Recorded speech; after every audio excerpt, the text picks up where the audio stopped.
Alright, hopefully the frame stabilize a bit. So this will be a tutorial for the PC Any percent route. What's the date today? As of 3rd of May 2020. So God knows if this will be up to date when you actually get around into watching it on YouTube, but that's alright. I can't imagine that this route will change too much. Famous last words. Can't get more than 29.6. Wow. Alright, so I'll be going through basically everything. I'm not going to be going through absolutely every strategy, but I will be going through step count for this route because I highly recommend learning it. The way the new warp works now, I think it's basically mandatory if you want to get a sub 230 time. Oh, not sub 230, but sub 220 definitely. But yeah, other than that, we can get started.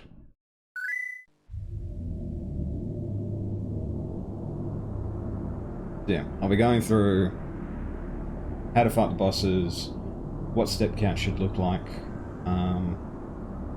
the general route, your menus, basically everything you need to know that you can start to practice.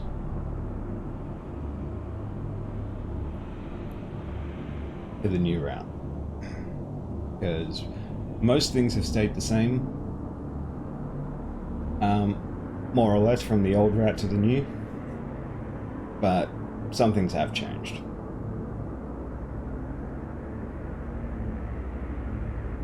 You still fight Materia Keeper, you still fight Palmer. They're basically in the same way. Palmer's slightly different, but not too much.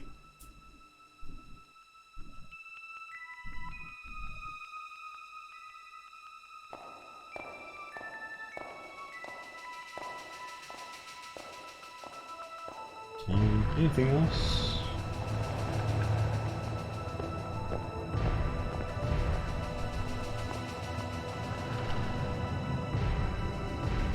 Which I'll be covering.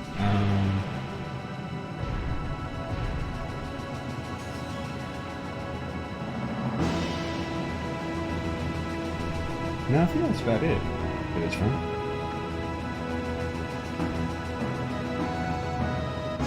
I won't cover encounter skips to start off with. I think that's more of a high-level strat. And if you're going to just start learning, you really don't need to worry about encounter skips anymore. Alright.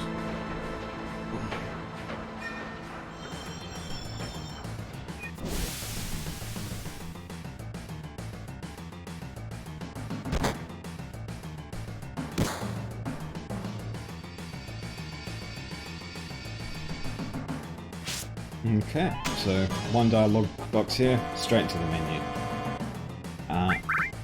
Config, cursor to memory, ATV to active, set all the bars to fast.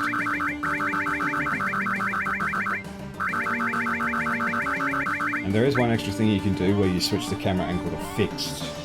This doesn't save any time, but it's a quality of life thing basically for when you're in battles. It just means that the camera never moves. It's a bit of a quality of life thing.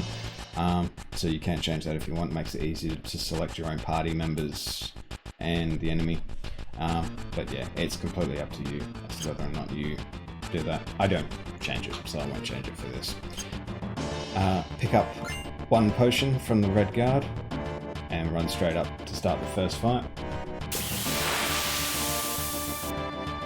And for the first fight, just hold circle.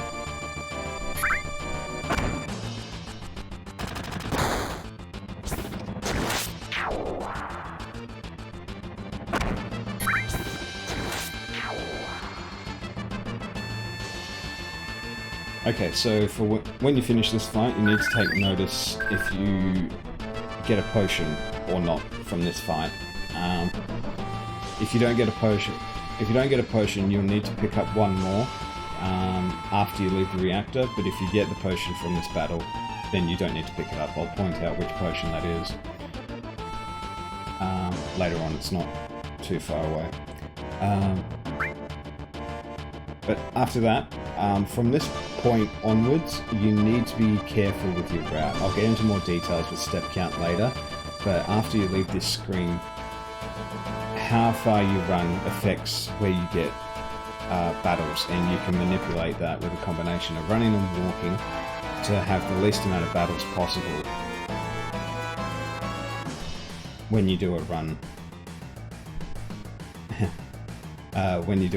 So you'll see that I'm using pretty much the shortest path possible for every screen. This is to make sure that I get the least amount of encounters during a run. So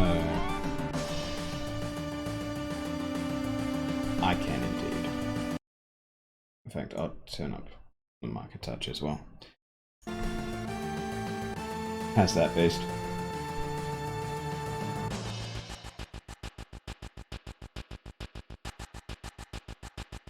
Actually, I'll do it in the menu. That way I don't have to change OBS settings.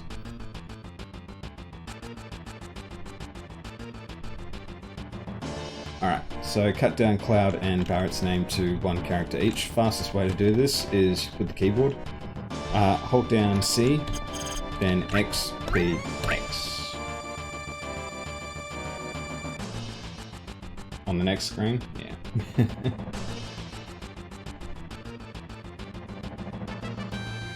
And we do the same thing for Barrett.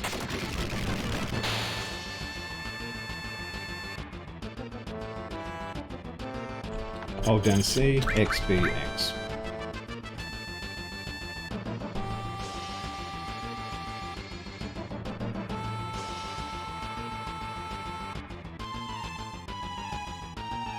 Yeah, moving on some of these screens is a bit odd.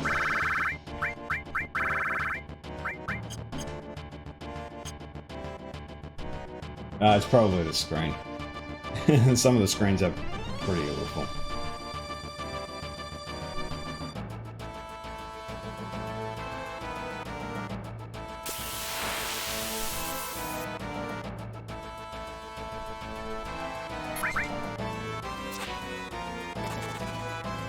Alright, so you run away from pretty much every random encounter in this run except for when we trigger the warps. Forgot about menu buffer. I'm not going to cover menu encounter skips for this tutorial. You don't need to learn it when you start running this, because it's a frame perfect trick tied to your movement. So if you're going to learn this run, you need to learn movement first before you can start thinking about encounter skips. Mash through this dialogue as fast as you can on the elevator, and if you're fast enough, you will go straight down in the elevator at the end of this cutscene.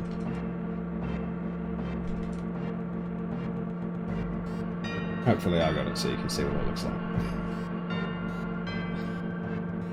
Nope, I was just slightly too slow. Okay, so this screen's a little tricky to start off with. Tap down, and then left, and then wheel around the staircase.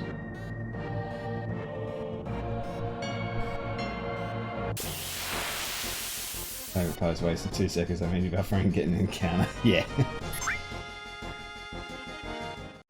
Nice. Got fast escape.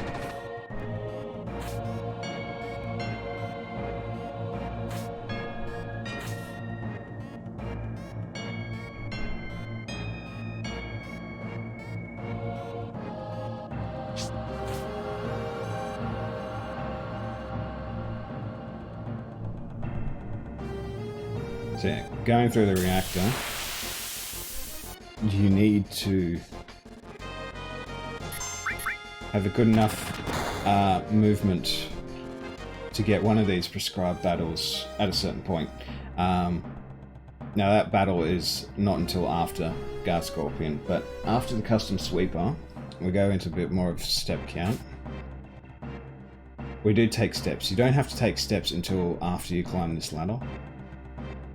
But essentially, the way this game works is you are able to manipulate how many encounters you get with a combination of running and walking at certain points between encounters. Now, walking 8 steps here is when it is going to skip one of the encounters that we would normally get, and we can basically sneak under. I'm not going to go into too much detail with how much step count works, but basically if I take 8 steps here, I'm not going to get an encounter in a certain place.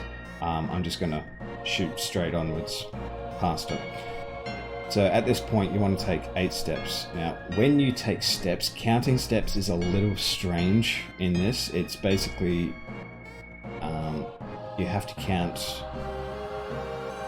a certain amount of frames. There's 8 frames to each step, and it's a little bit weird to counting them. But the way I count steps in this game, which isn't 100% efficient, but I count steps when Cloud's heel touches the ground, not when the flat of his foot hits the ground, but just when the heel hits. So it'll be 1, 2, 3, 4, 5, 6, 7, 8, and you'll notice if you go back and watch that in the replay, I start running when Cloud's heel hits the ground, not when I don't actually watch the full animation of that step. So pick up the restore, and we'll start the Guard Scorpion fight.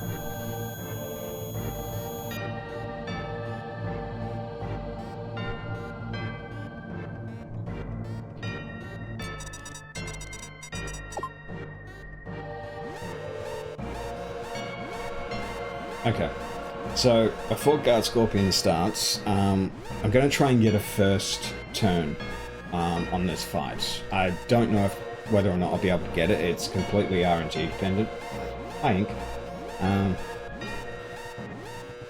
So yeah, that's a completely dependent on RNG as to whether or not I get first turn. But if I do, if it's Cloud's first turn, you want to hold down and circle, and that will queue up Bolt immediately.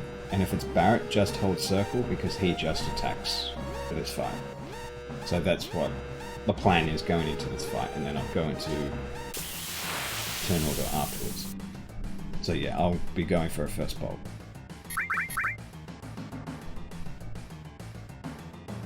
Wasn't lucky enough to get it, but that's okay.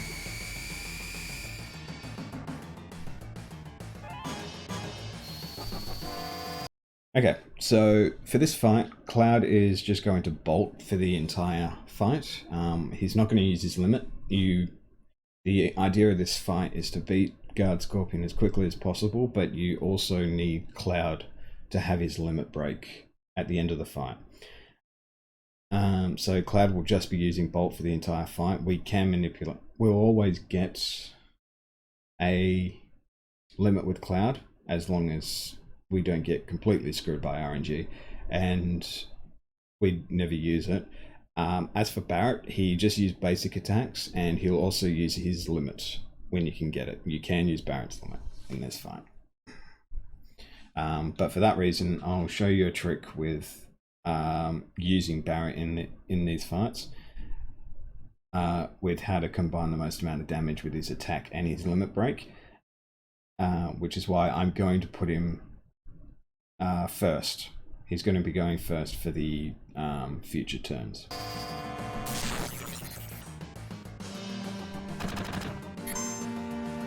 So I'm going to switch over to Barrett, attack, then Bolt.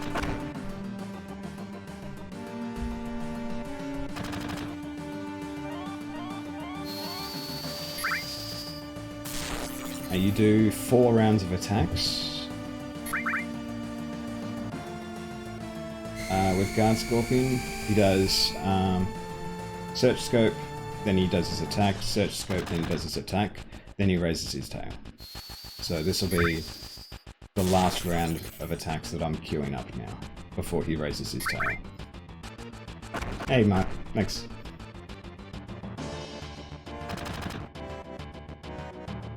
Okay, I'm not going to attack with... basically, but not now because I'm... So, you basically hold circle for the entire first round until he raises his tail. When you raise his tail, queue up a bolt with Cloud, and then I'm going to select attack, but I'm not going to confirm it with Barrett. This way, when Barrett gets hit with the tail laser, I'm going to be able to attack, bolt, then big shot in one cycle. And hopefully this will be enough. Yeah, attack while it starts up, Kappa. And hopefully this is enough. We're just using the tail laser to get the limits on both characters.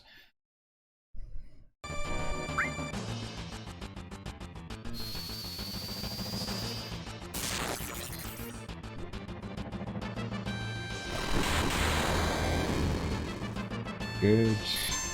So now you just wait until he lowers his tail. Alright, tail's lowered, hold circle.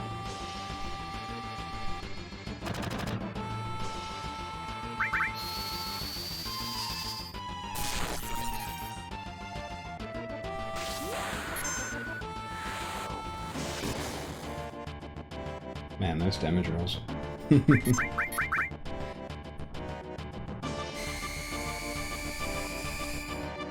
Now, you generally aim to have this fight done by now. Unfortunately, we didn't get the damage rolls to kill off Guard Scorpion that quickly.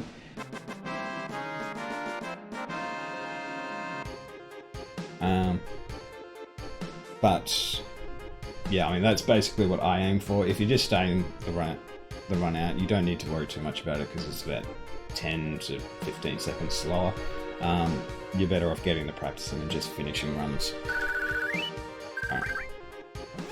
So, once you finish here, you're on the timer. 10 minutes is oodles of time.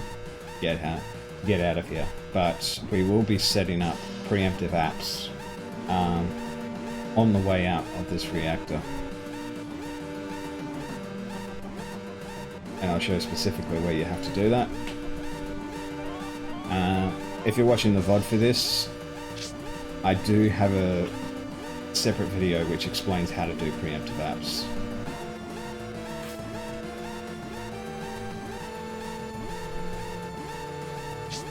Basically, you need to have your step count good enough to reach the jump after the second ladder here.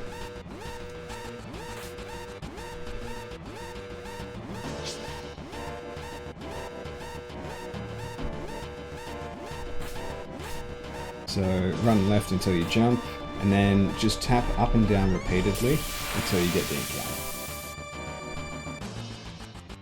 And then run away from it. And as you run away, walk left until you leave the screen. Then run right until you stop. Release right, release run, hold down L1, hold down up. Yeah, Gammy. Tutorial 2.0, that's right. Then when you stop, hold down X, then go to up left, and then when you go to up left, you'll start running down this wall. As soon as you hit the corner of this wall, transition to up right.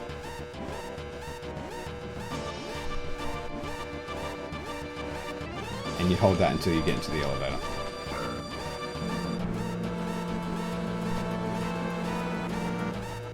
Then run left until you reach this spot. You can also be one frame earlier. Just make sure that you're running. Talk to Jesse, run down. Talk to Biggs, run down. Then transition to down left. If you get caught on this railing like I did, just tap L1.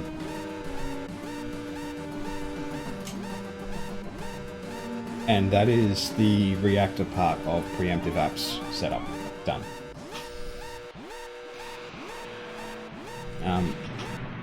There will be a bit more setup when we get to the sewers, right before the apps fight.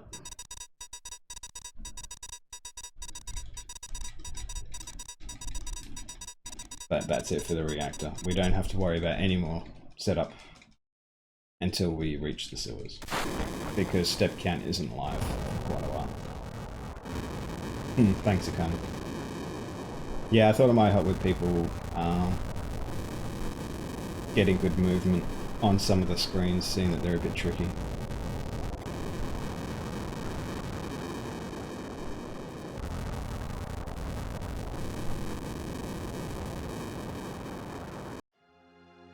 Right. This cutscene you can just mash through. It's first option for the fastest anyway.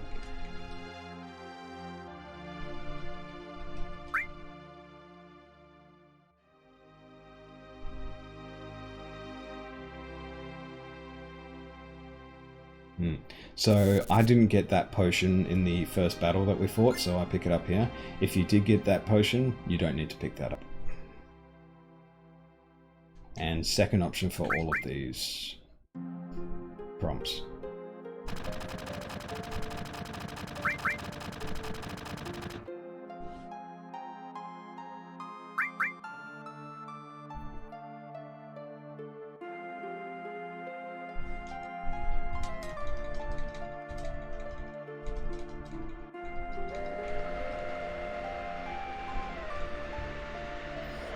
Alright, I get to see this FMV one more time.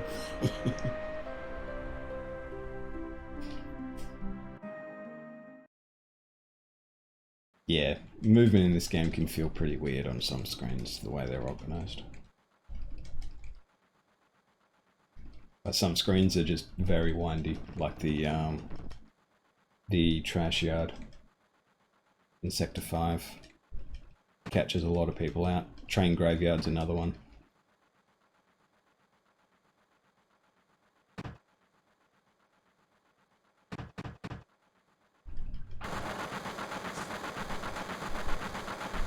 But I do recommend running this with a controller if you have it. I mean, there's no reason you can't run with a keyboard. In fact, I think Camper uses a keyboard. I much prefer a controller. Just for mashing through cutscenes and for the D-pad movement, as opposed to using a keyboard. So that's my preference. But I mean, it's up to you. It's not too much of a difference. But the benefit of having a controller is that you can use the L1 and the R1 buttons.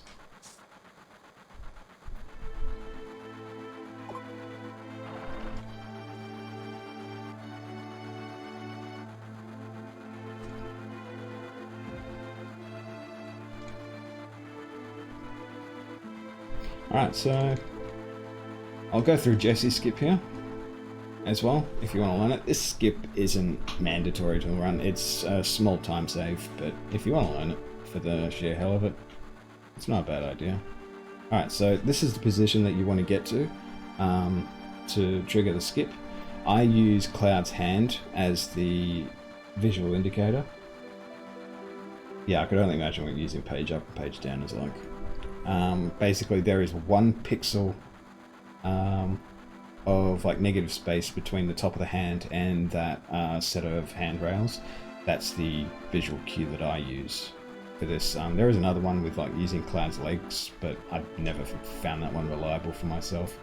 So when you do that, open the menu, and then we're going to do a menu buffer for this skip. Basically, as I leave the menu, I'm going to close the menu and then hold down right and circle after closing the menu immediately, like so. And then close both these text boxes, one more text box, leave this last one open, close it as you hit the screen transition, and that's Jesse's skip.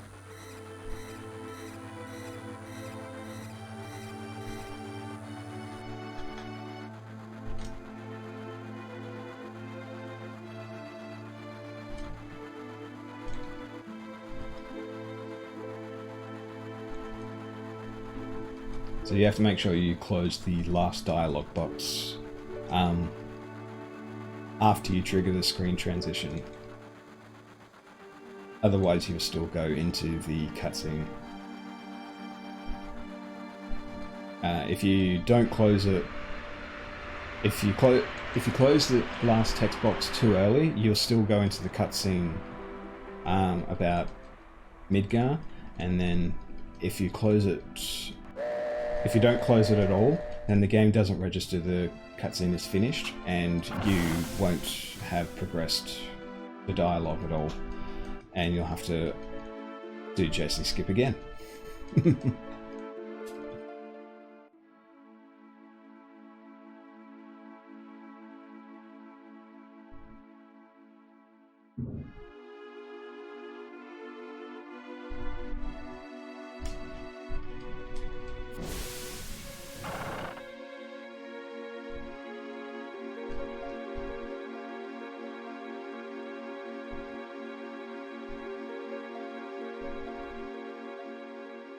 Alright, so once we load this screen, immediately leave it when you have control of Cloud again, and then run back in.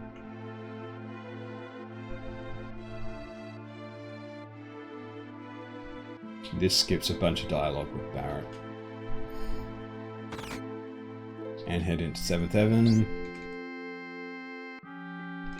So Cloud and Barrett are the only two characters that you actually shorten their names to one character each. The rest of the characters, there's no point in doing. So you can just, if you're using controller, just go X circle really quickly.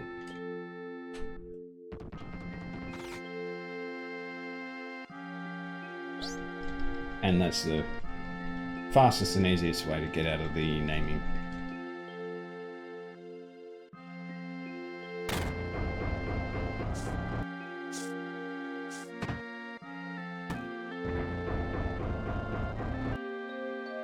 Oh yeah, there is a glitch in that restaurant. There is apparently you can do a skip there, which saves a grand total of 1 second, so...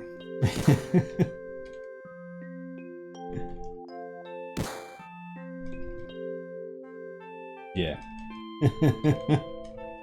No one does it. Like, I don't know of anyone that does that skip.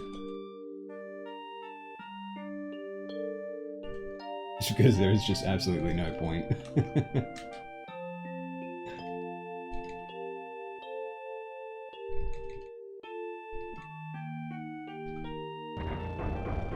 I'll probably skip through the rest of the cutscene here because there's nothing happening. Just mash through it. There are no dialogue options that matter.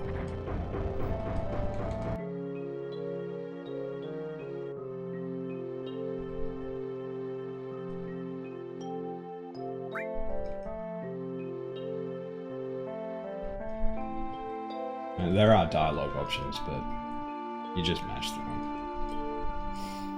The only important one is after the cutscene here, when you talk to Barrett before leaving 7th Heaven.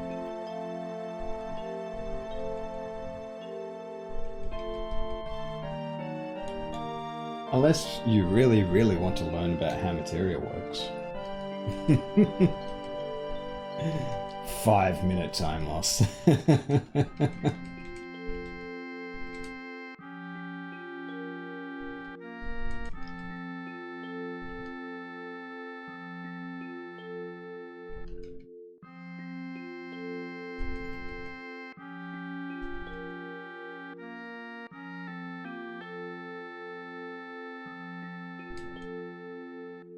Okay, so if you're learning...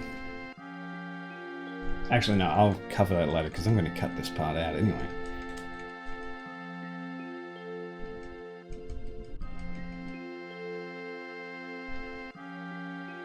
So there's no point saying that.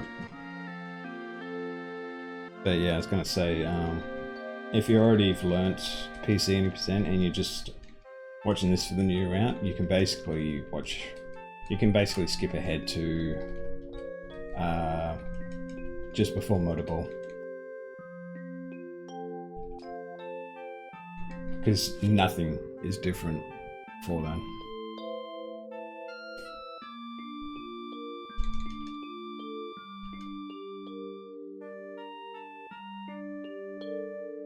Unless you buy guard stick, there is no reason to buy guard stick anymore. Is it just a save file that's different up to Motorball? You also take Aerith and Red into the Motorball fight now. You need to change the party before you leave Midgar.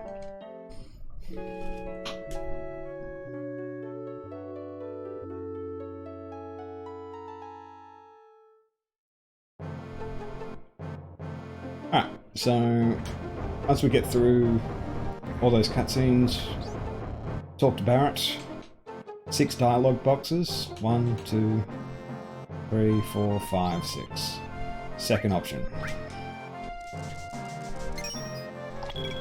Make sure you get that one right, because if you get it wrong, it's a 5-minute time loss for the materia tutorial.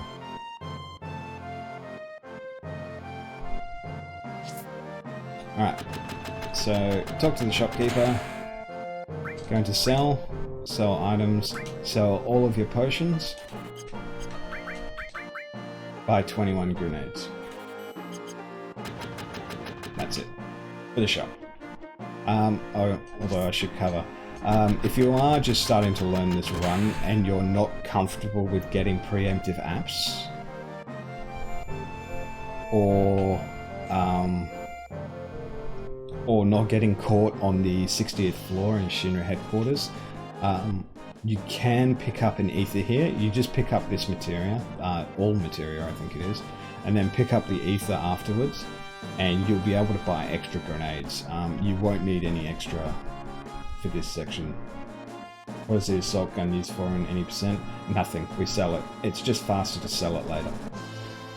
It's a slight menu optimization. You only need 330 gil going forward from this point. So it's faster to sell everything later on when you've got all the ethers and all that racked up. But you just need to sell 6 potions in order to get from this shop to the next shop.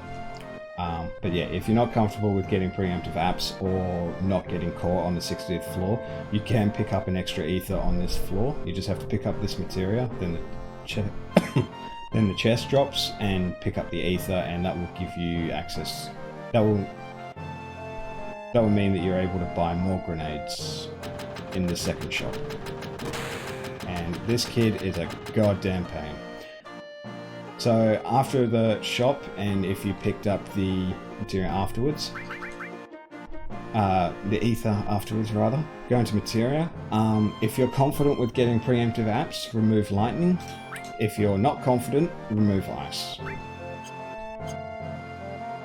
And then we do guard skip. Okay, so guard skip, it's probably best to watch another video which details guard skip fully, but I'll go through the setup. So it's run right until this position. You don't need, if you don't walk and you get the frame exactly right, you'll know that this is the right position that you're in. So walking actually makes this a little harder as long as you're able to stop on the right frame. Then run down, release run, down left, left until you hit this pixel perfect position where the side of the guard's head is basically in line with Cloud's groin, cock. Hold down run, down right. Then you can tap X a couple of times, then hold left and hit R1, then tap X a couple of times, and you need to get it's not quite, but that's only 1 pixel. Damn it. There we go. That should be the position. You need to get into this position here. Hold run, down right, down left, down right. That one will take practice if you haven't learnt it before.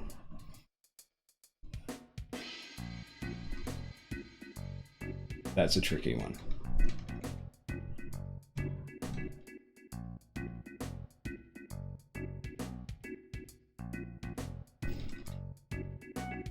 And then we proceed to wall marker.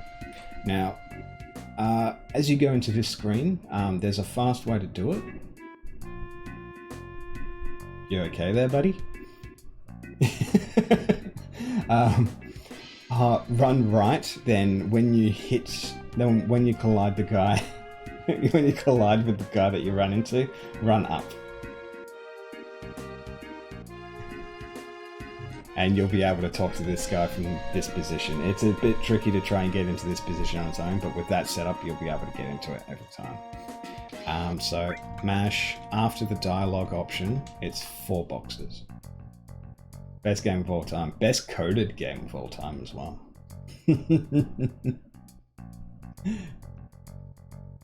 And basically we just run through the entire checklist.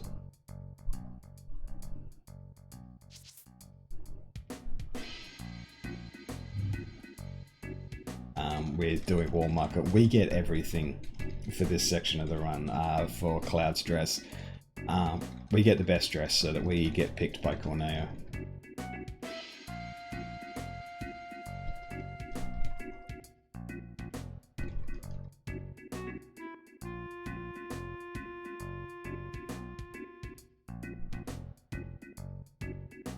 So in order to do that, you talk to that guy on the screen on the right that we went through, go up to the mansion, then head to the materia store, talk to this guy and mash.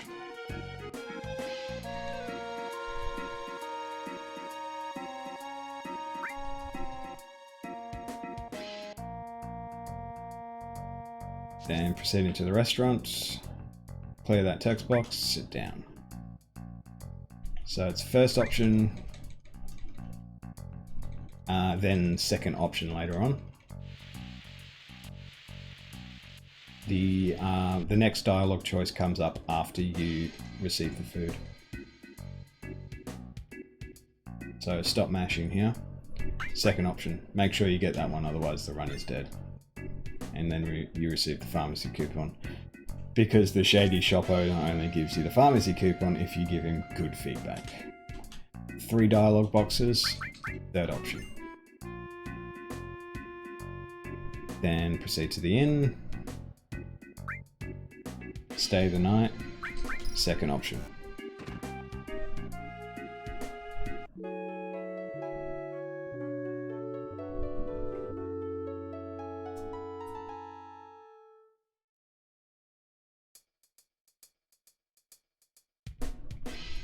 Then once you've stayed at the inn, you can head back to the materia store. Mash through this dialogue as well.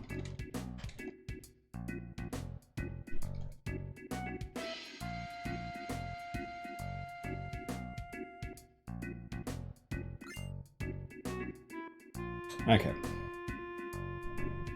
And then to the dress shop.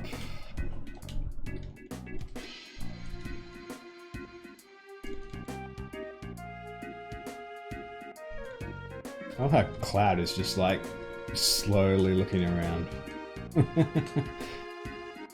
Once you're done in the dress shop, head up to the bar.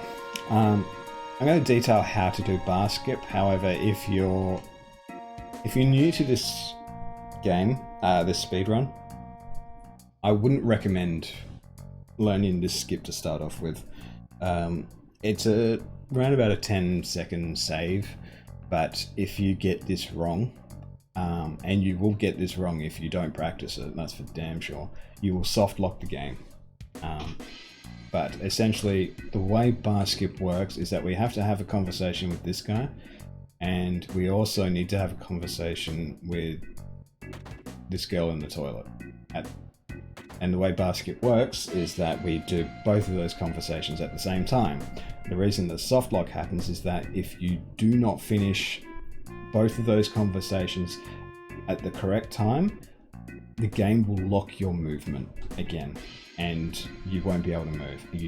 That's what the soft lock is. Your movement is just completely locked. Now, if you don't want to do that, just talk to both of them individually as you normally would with a normal playthrough. But if you want to do bar skip, this is how you do it. So you run up to the bathroom and talk to the girl. And you don't close this dialogue box, and then you talk to the dressmaker. And now you have control of Cloud. Run back up to the toilet. just run up to it, then run down to shut the door. And then you need to go through a bunch of dialogue. I won't mash too fast so you can see. Now, when you hit... Actually, no, I'll do the easier method. When you get the dialogue option, a tough looking guy like that, run up to the bathroom and talk to the girl.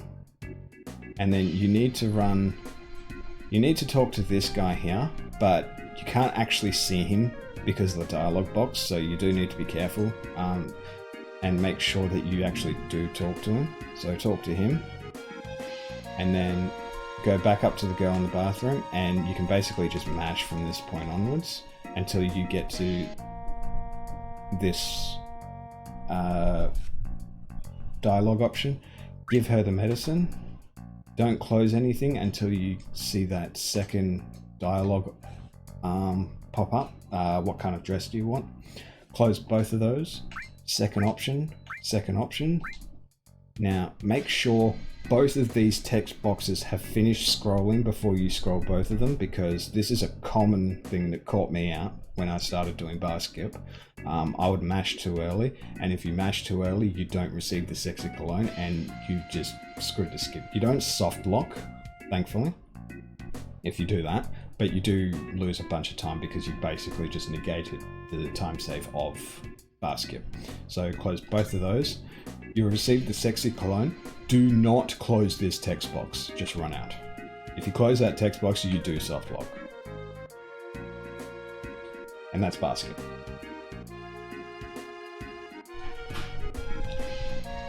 And go back to the dress shop.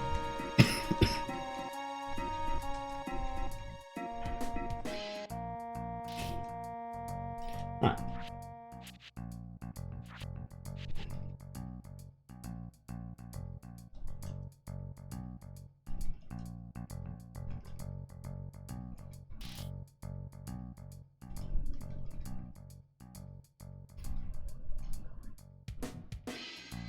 And then head to the gym.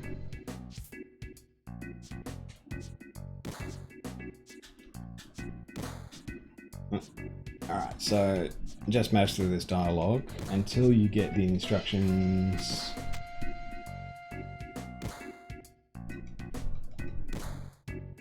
Come up. The instructions come up twice, then it's second option. And then just be quiet, second option. And then close this, and you have to win squats in order to progress through the run any further.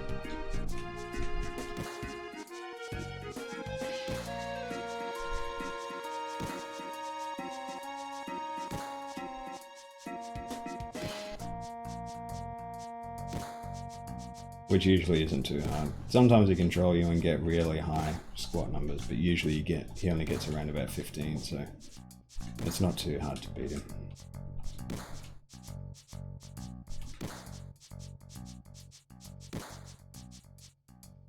There you go. Yeah, actually, he had a pretty decent run there, but I'm also not running with FPS fix, so he does get more than normal.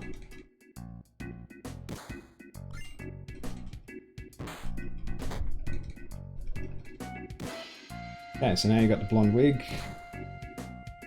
Is it possible to get above 21? Only if you're running at a higher frame rate.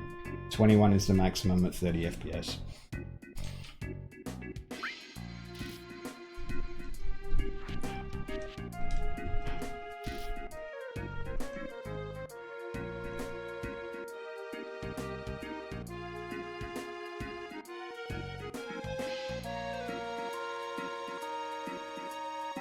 I'm running at like 30.7, which is why I made 21, but I probably couldn't make 22 at this frame rate. Yeah, probably could actually. Just.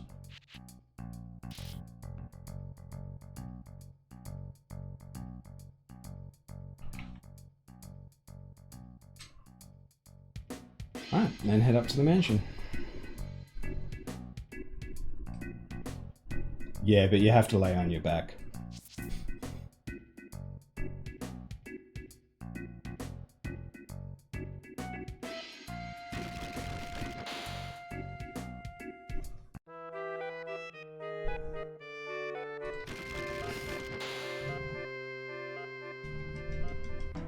19. I have seen a 20 before. 20 is the highest I've ever seen. But he's only got that once. Theoretically, he can get 21. But I've never heard of it happening.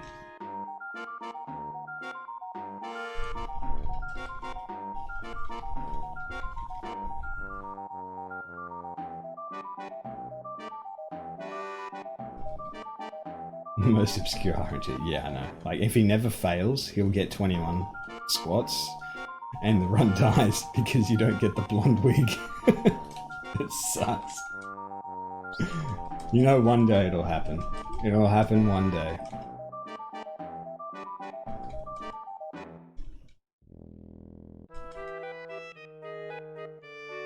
Alright, so you need to pick up this ether before you leave this room.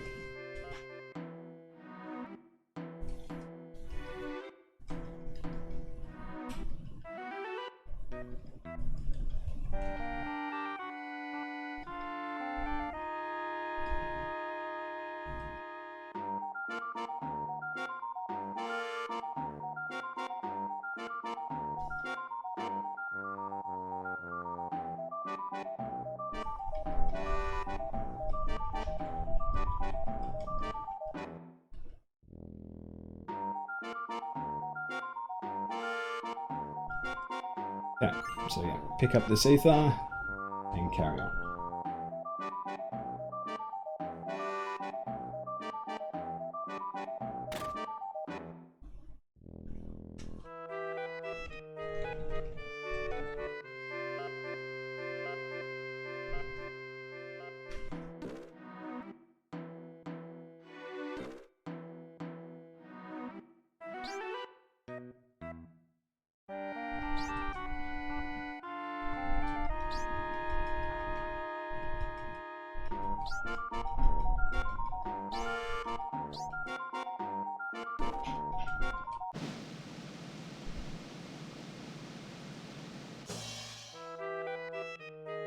Alright. So yeah. Getting picked by Corneo is the fastest option because if you don't get picked, you have to go through some cutscenes and then you also have to do 2 fights, which are quite long. So that's the reason we get picked. Plus, not getting picked would also cost grenades. Alright, so once you get control of Cloud, pick up the hyper that's behind the bed. Second option, second option.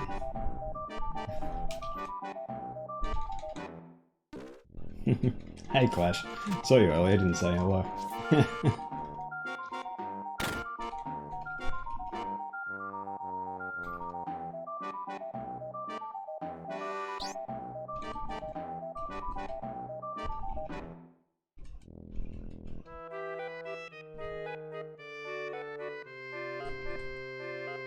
I'll rip it off. I'll smash it.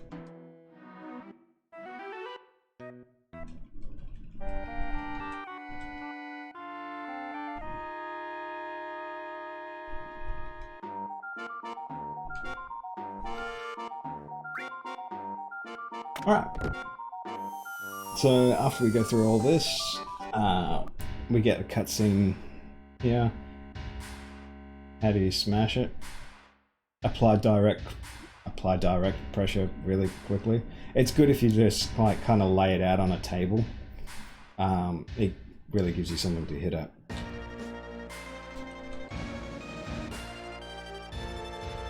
And you want him to be sporting a bit of a semi as well.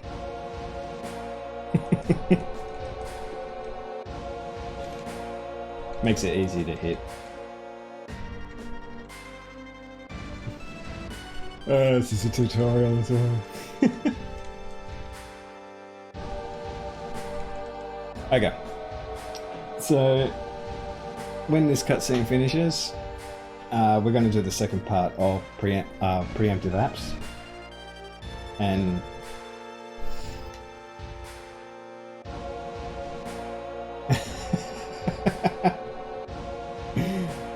we're going to do we're going to do preemptive apps, where step count is live as soon as you enter the sewers, so all of the movement is precise at this point. It's down right to Tifa, and then up left, and on your way up left you want to take half a walking step on the way until you stop. So half a step is not long, it's basically release and press X fairly quickly. It's not like 1 frame, it's more like 4, but that's really all you need to do it for. So yeah, up left, like that, then left, right. Hopefully that step wasn't too short, but I think I'm okay.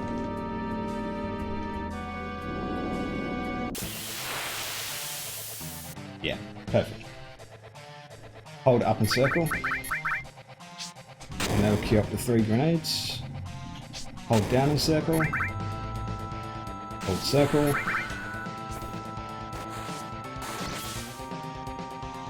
up and circle, then hold circle for the rest of the fight.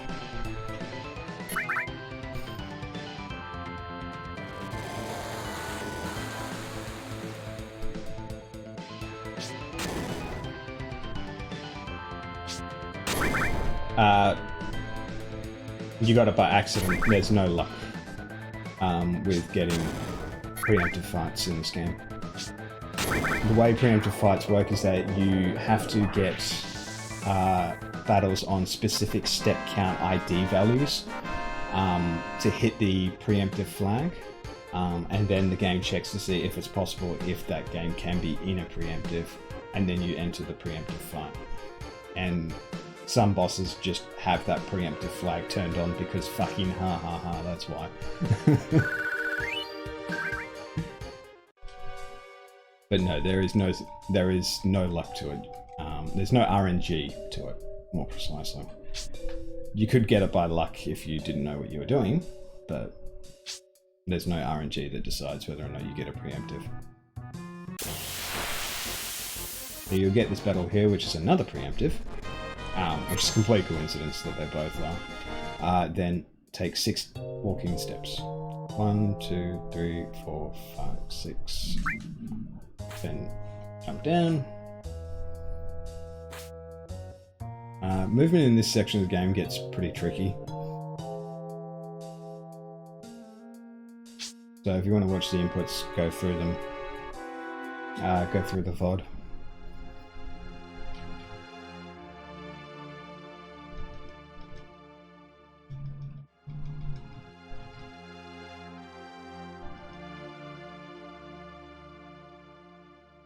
Alright, so once this cutscene finishes, climb up the train. You need to pick up this high potion, and also the 2 potions that are also on this screen.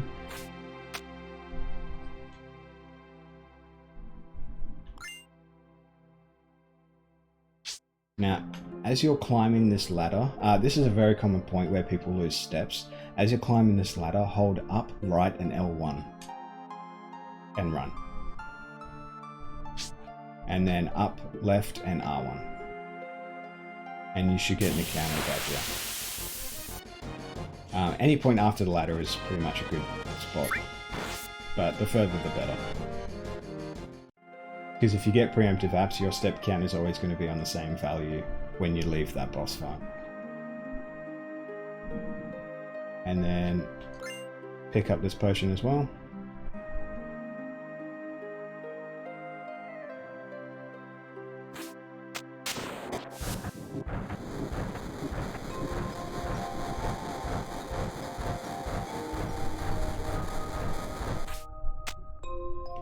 Don't hold upright as soon as you leave that train, otherwise you jump back in. Hold right, then transition to upright.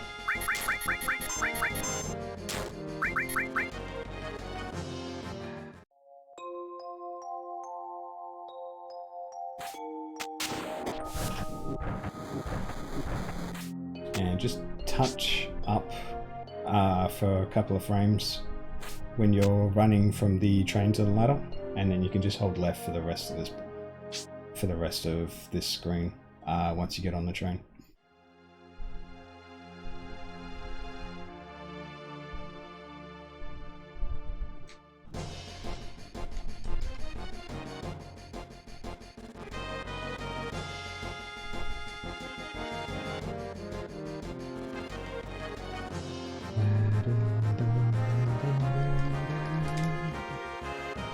Right. The Sector 7 plate. Hello.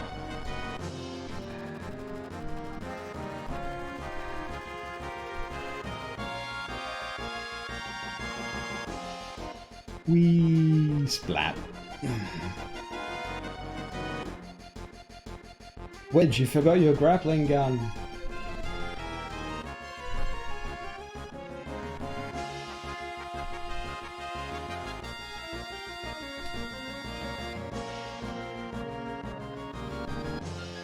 Okay, so before we climb the plate, we need to talk to this guy. Buy 3 tranquilizers. You should have just enough gil to buy 3.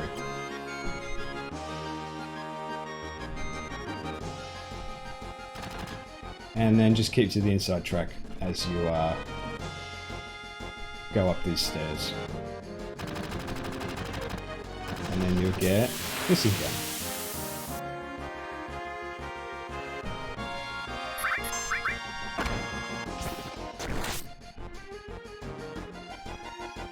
Oops. So step count, in order to keep step count, you don't need perfect movement for the entire run. It just needs to be good, basically.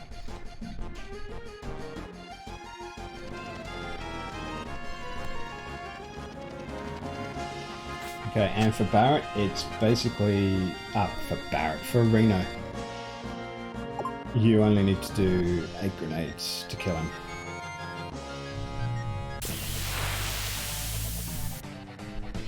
So hold up circle at the start of the fight. Unfortunately, he gets first turn, which kind of sucks.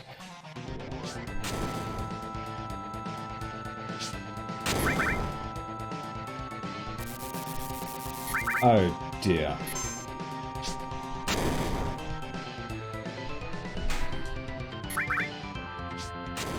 Yeah, that can happen.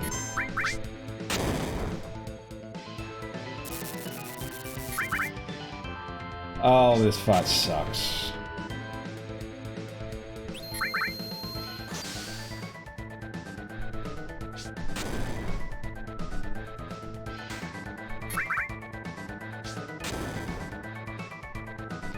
Wow.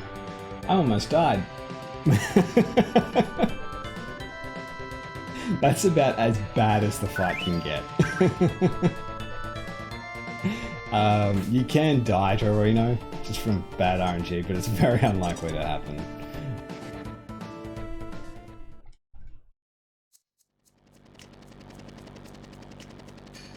But yeah. Reno is a bit of a troll.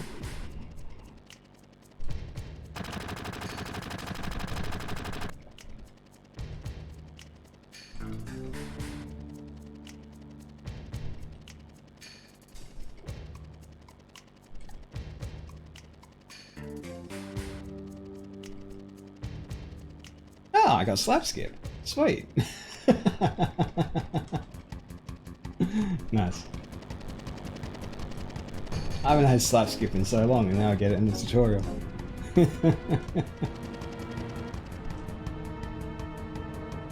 Alright, so run down to Barrett, and slot yourself into this position and mash confirm. That way he runs straight to the cable. Yeah, it's been a while since I've had it. Alright.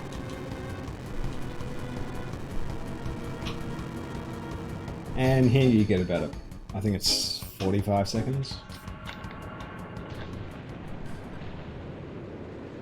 Yeah, no, it's been a while since I've not got slap skip. Since I got slap skip, no.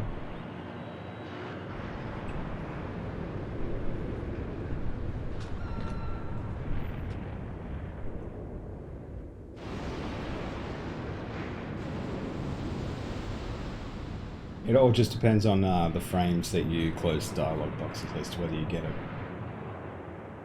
That's not RNG, but it's kind of RNG.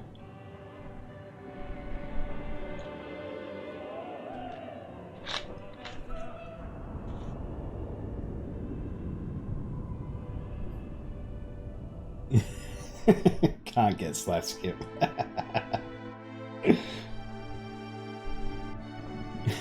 Well, it doesn't save any time anyway, so who the hell cares?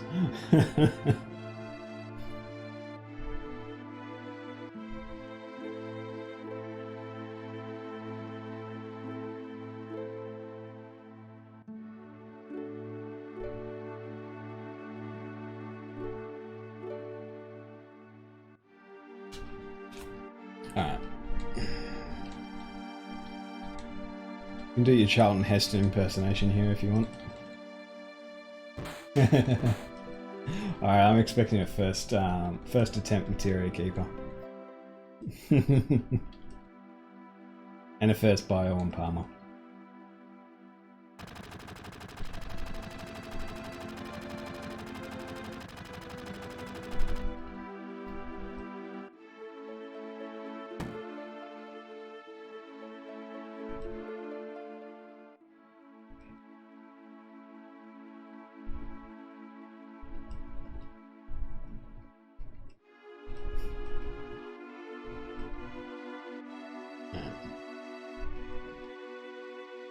I control.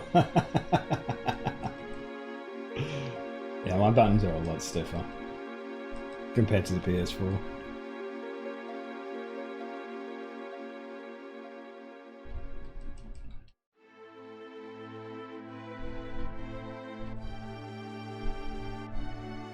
Alright, so this next screen is a little bit convoluted with its movement. It's rather tricky. So I'll go through the movements on this one a little bit more in detail. Yes, fine. Yeah. So run down and then transition to down left as soon as you can turn onto that ramp. And you can just hold that until you hit the cutscene trigger.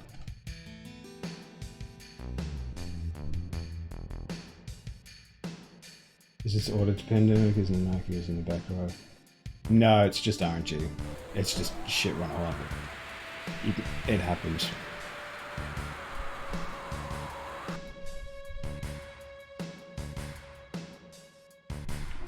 Alright, so down left, down right. And this will be a side attack.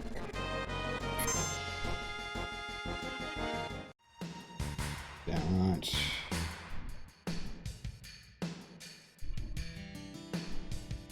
There you go. Now. Don't do the shop just yet. But you go into Aerith's Garden and pick up this ether. There are some routes where you can pick up this cover materia. I don't do it. I think it's more of a pain than a saving grace, and it's really not needed anymore for the way we do this run because compared to the old route, Aerith gets an extra level, so she gets extra HP, and I also prop up her defense stat a little bit more in this route. So I don't bother with cover materia anymore. There's basically no more point to getting it. I think it causes more issues than it solves, to be honest.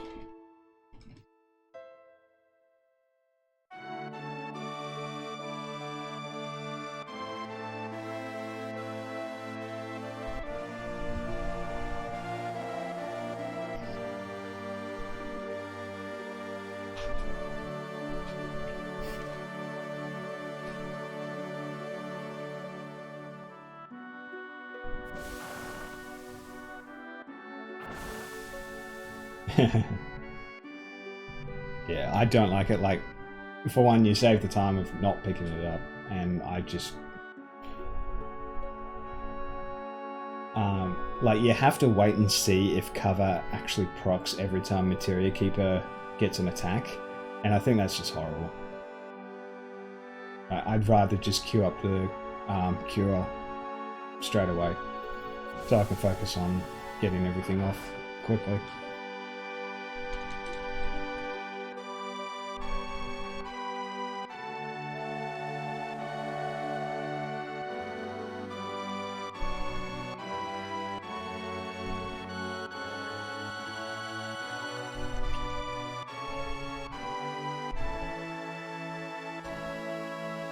Okay. I'll skip through this in the VOD. There's no reason to have this cutscene.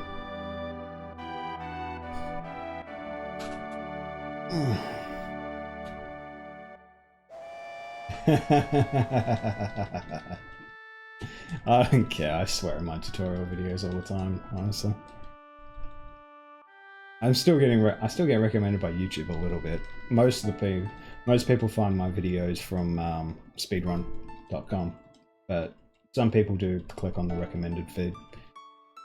It's like 10% or something really low like that, but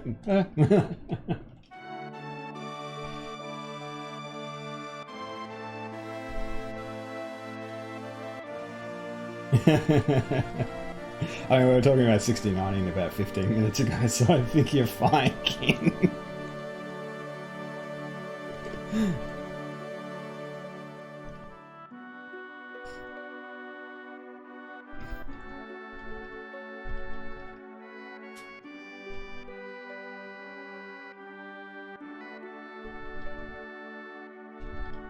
Okay.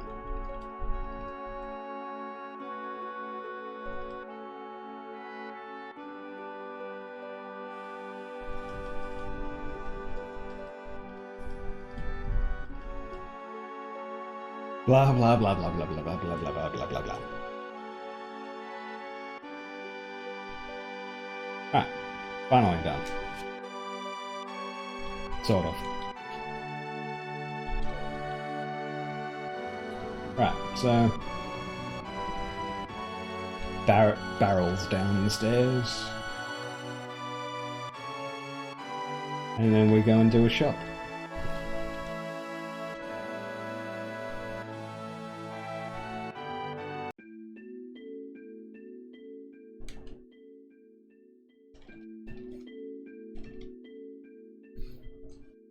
Okay. Whoops. Alright, so go up to the shop. Go into sell. Sell item. Sell all of your ethers, the assault gun, both of the Phoenix Downs, and the hyper. Do not, for the love of God, sell the high potion, 2 potions, or tranquilizers. Exit out of this, and then buy 46 grenades. And you should have more than 300 gil remaining. That's the important part.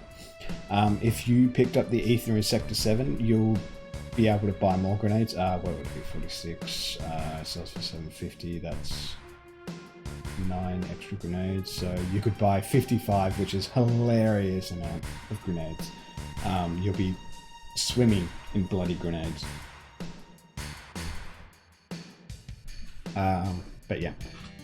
That's if you pick up the extra ether. Just double check to make sure that you have 300 gil remaining, in case I'm doing the math wrong in my head, but yeah, I think it's 55. And you should have 51 grenades total. Unless you got a limit off on Reno, in which case it'll be 52.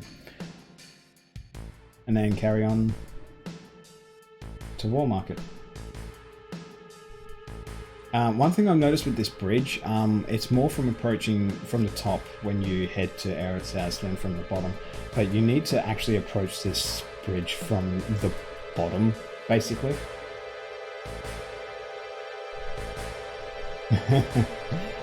So just a little bit of a tip for when you tackle this bridge, because it can catch you out a little bit.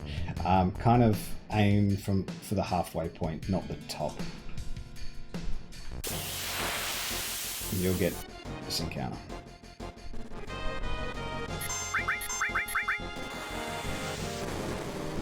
Man, my HP is not looking healthy. Okay.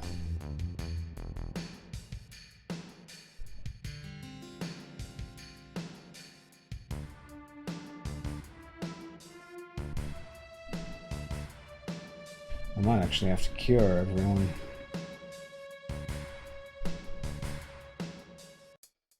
Okay.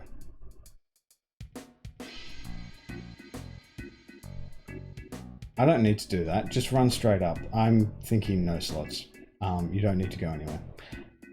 Head up to the weapon shop. yeah. Pick up the batteries.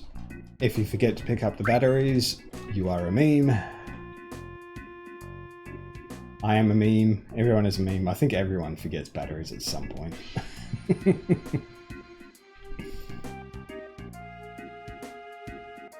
But yeah, I'll do a heal up on the config screen.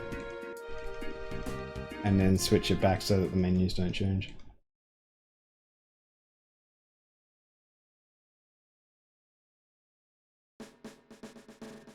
Because like you don't need to be that careful with T4 Barrett's HP, but that is actually pretty low. They're both looking pretty sick.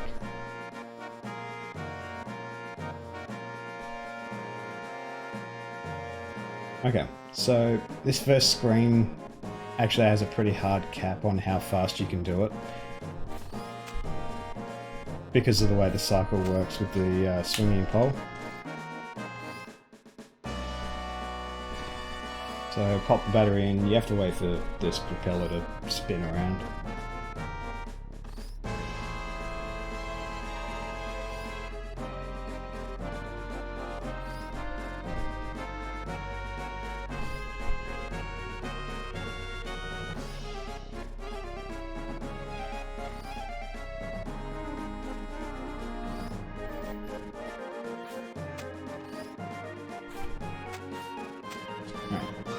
As soon as you start climbing this, you can just mash circle for the gate, raising this gate.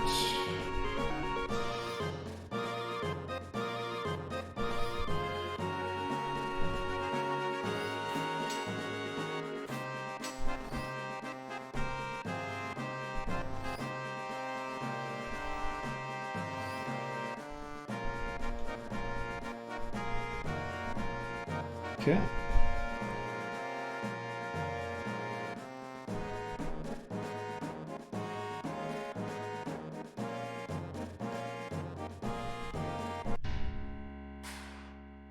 And we've reached Shinra HQ. So we're going to be taking the stairs for getting up to the 59th floor. A, they're faster. B, we get a elixir that we need on the way up.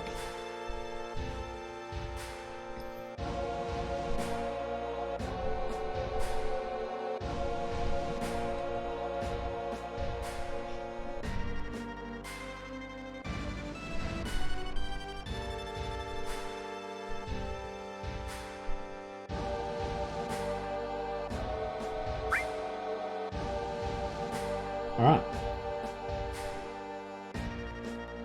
So, we do a quick menu here.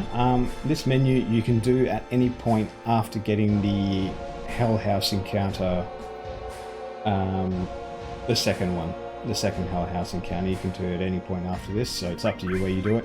You just have to do this before you fight the 3 red guards on the 59th floor. So going to config ATV wait and put everyone in the back row. Now I am also going to put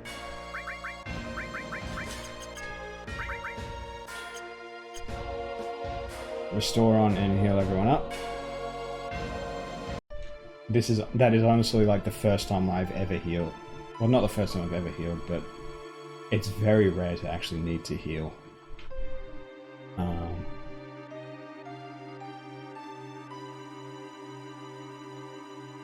At that point.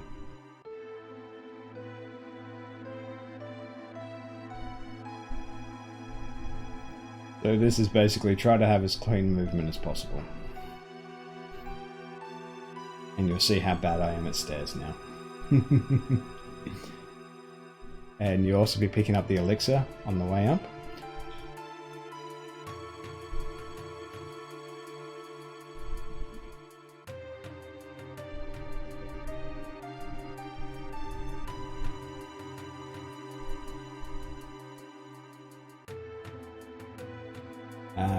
The screen that you know the elixir is on is when Barrett starts asking, are we there yet?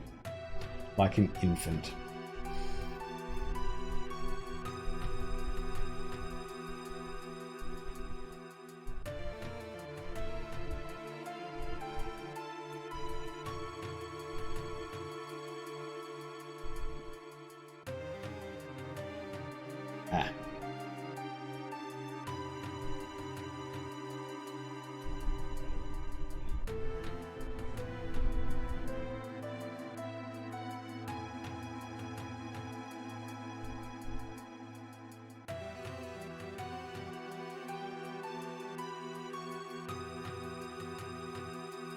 Okay.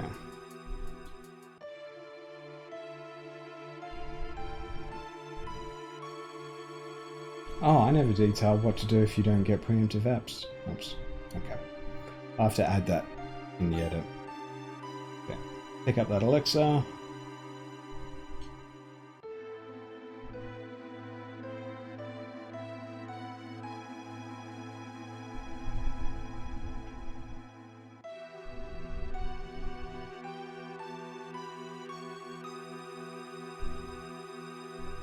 And get this cutscene, and more fucking stairs.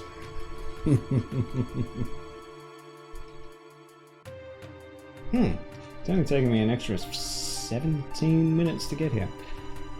Not too bad pace. I might be able to explain how to beat this game in 2.5 hours.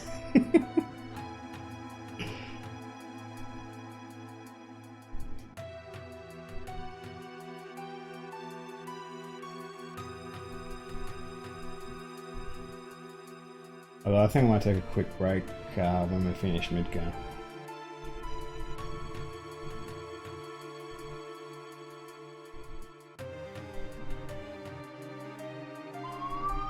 It's the police!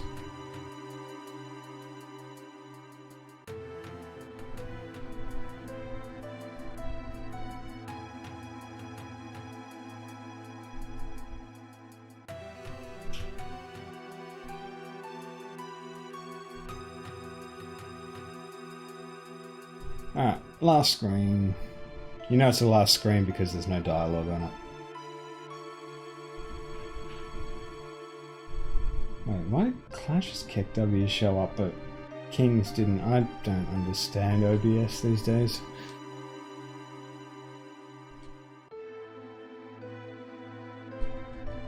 Okay. So for this screen, step count is not active before you fight the red guards, but it is active afterwards. So you want to get as close to the guards, or as close to the elevator as possible before starting this fight. So in order to do that, you want to basically take the basically run straight at the bottom guy. And for this fight, so there's a little bit of ATV manipulation with the way this fight works. Basically, when you destroy the red armor of these enemies, it resets their ATB. So you essentially just want to destroy the red armor of each guy and then grenade to kill them once in order to minimize the number of turns that you get from them, and saving your time. Thankfully Zolom isn't in any percent. Learn no slots eventually? Yeah. Well, you basically know Midgar. Midgar's the same for no slots and PC Any percent. Right. So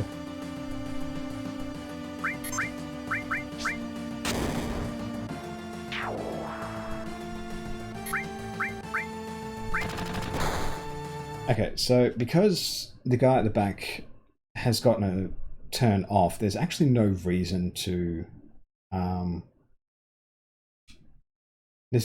really attack the guy at the back anymore because his ATB is empty anyway. So I'm actually going to kill the blue guy because the blue guys have a faster ATB speed compared to the red.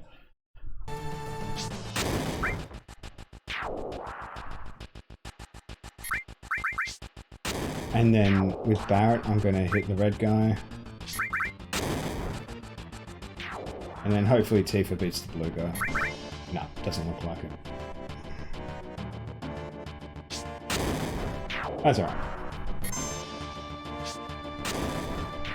But yeah, if you're not sure how to take this fight to start off with, just hit each red guy once, then kill the blue guys in that order.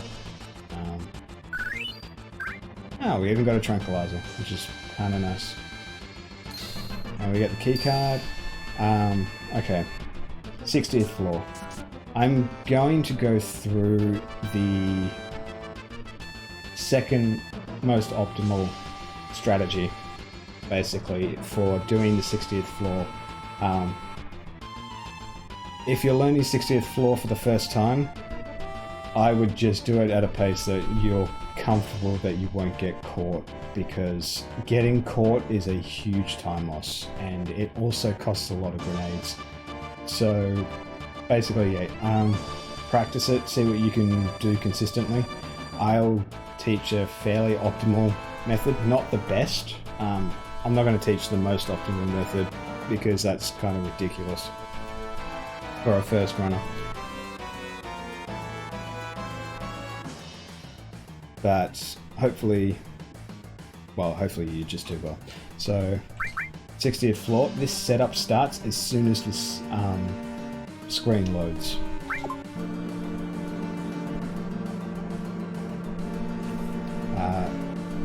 So talk to Barrett, talk to Tifa, and then hold upright. I need a guard skip for this, no shit.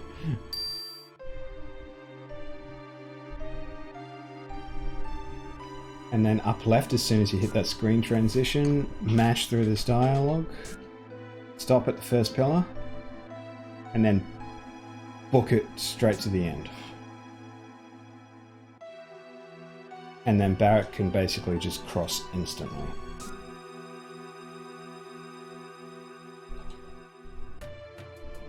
And then Tifa, I'm just going to do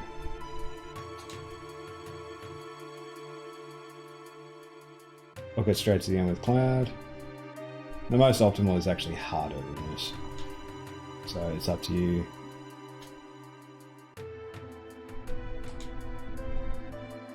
As to how fast you want to take this. There is a lot of time save on this screen if you're not doing the most optimal strategy, unfortunately. But yeah, it is the way it is. There's a reason why everyone hates the 60th floor. Okay, 61st floor. Nothing really special here except for when we leave.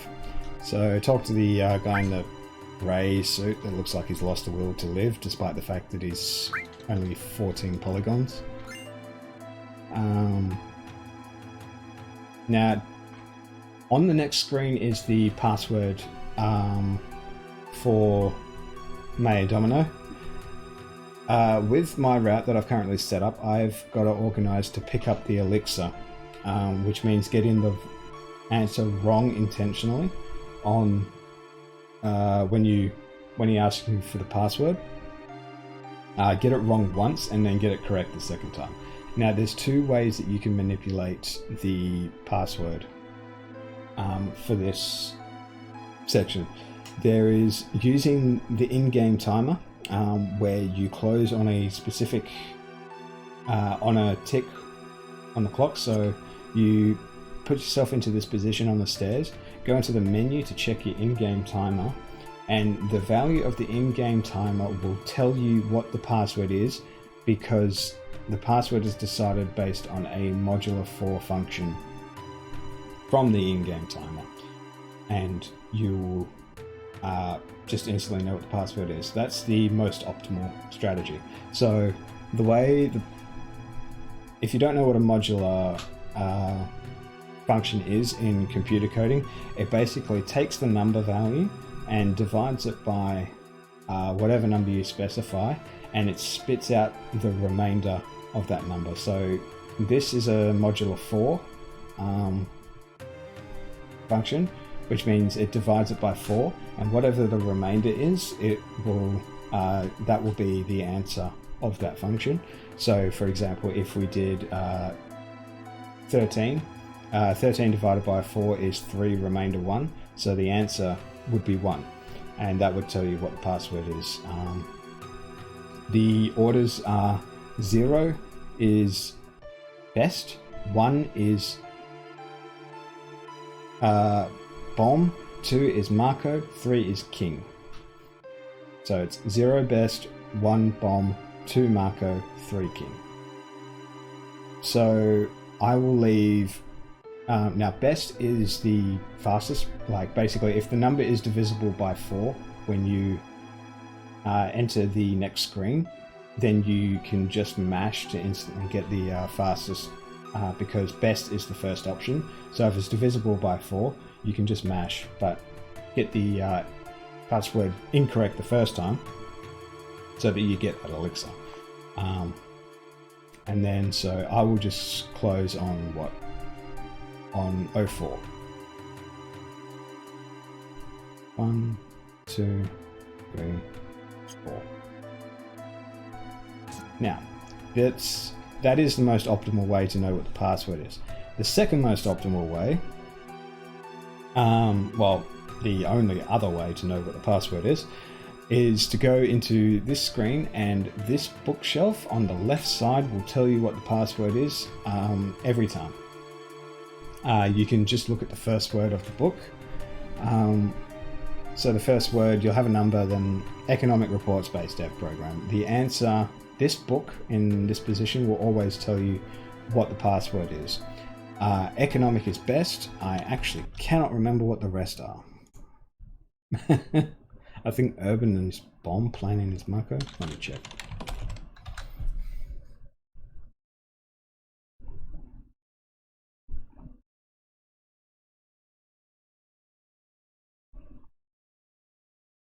It's been so long since I've actually had to use.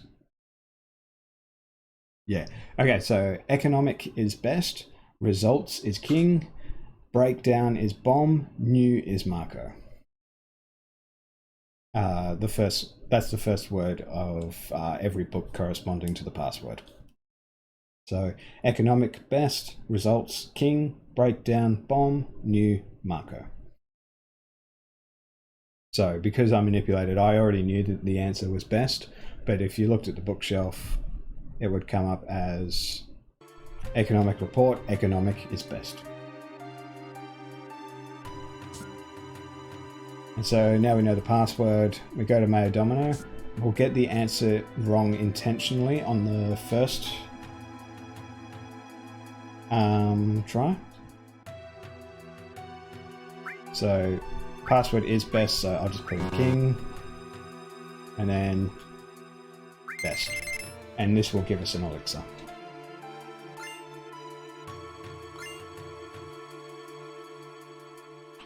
And then once we've done that, head to the 65th floor from the elevator.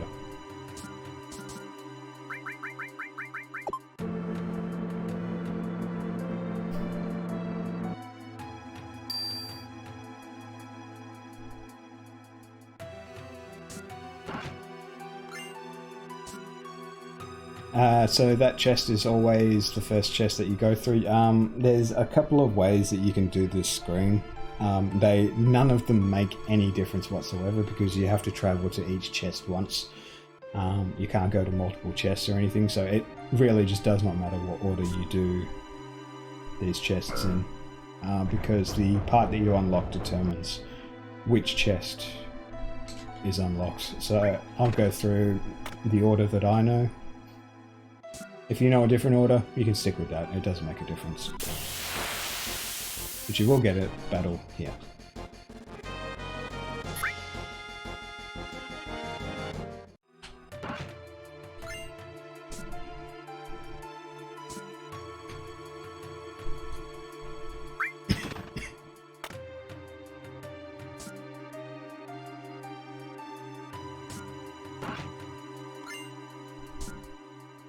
I use this setup because it's quite methodical.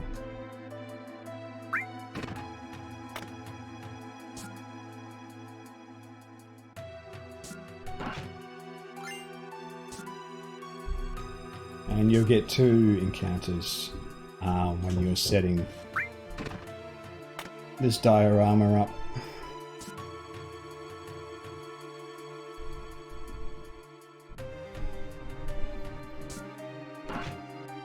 Get the last piece.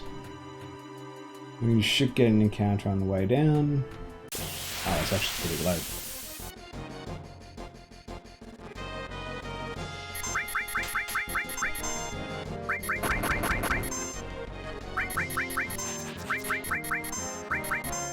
Good lord.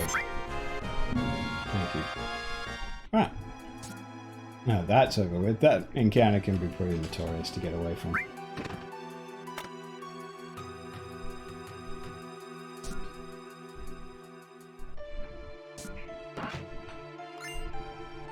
And you pick up the key card, and then we'll proceed to go watch the cutscene. The only trouble I have here is the mid-gas slot.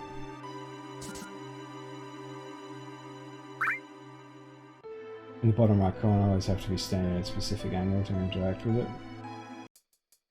I've never noticed that. Maybe it's just because of the way I take the movement. Yeah, I've never had a problem with the bottom right one, I don't think. Yeah, it's cutscenes, I'm afraid. Hey, Jason.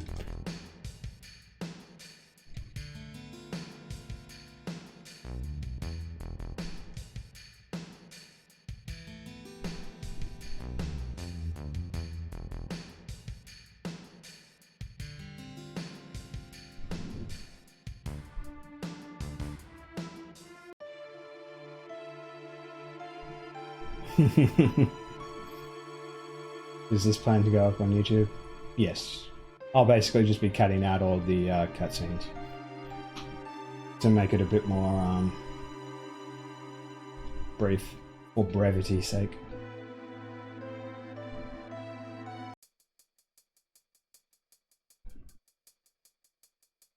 But it'd be an amusing cutscene. We're talking about 60/90 at one point.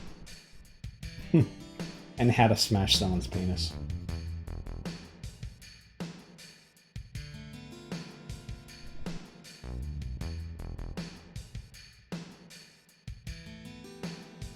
Alright, so that's cutscene done.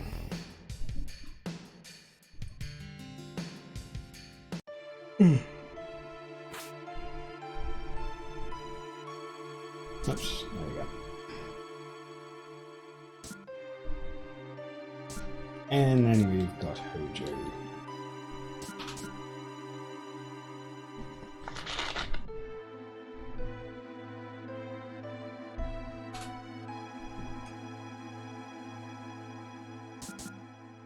Oops. Okay, so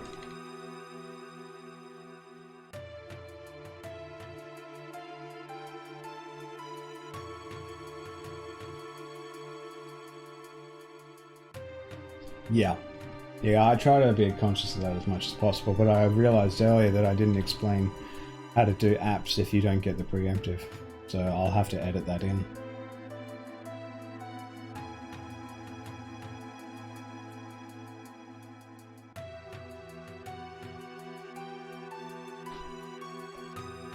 So step count is live on this floor, so you do want to make sure that your movement is nice and clean.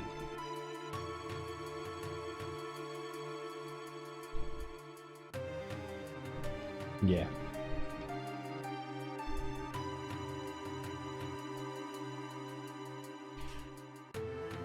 I think the nature of the first warp has actually added the to the requirement, like made it a bit more difficult, even though it's a bit more enjoyable because you don't have to rely on Yuffie RNG anymore.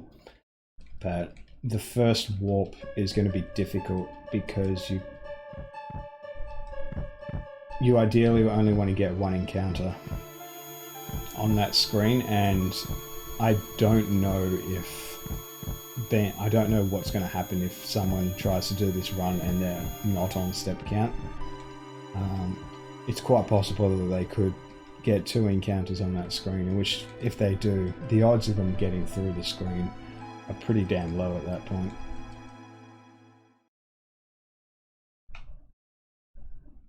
Alright, so once you've gone through all these cutscenes, pick up the poison materia.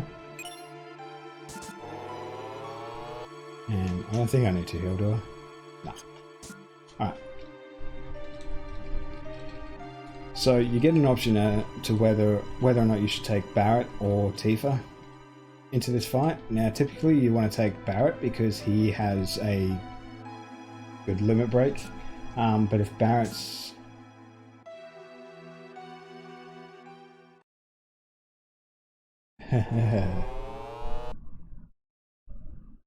it's possible for no step count learning, right? LA no slots. I don't know, basically. You'd basically have to go through the entire run. Like, it's really hard to route for a no step count, because like if you don't know what step count they're on, it could just be inevitable that they get 2 encounters and they can't dodge it.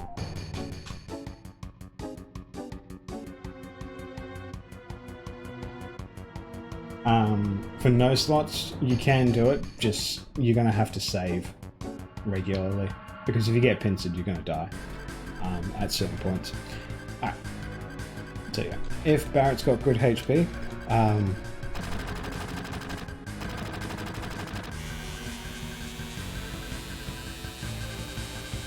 Barrett's got good HP, take him into the fight. If he is low, then take Tifa. Barrett is the first option, Tifa is the second.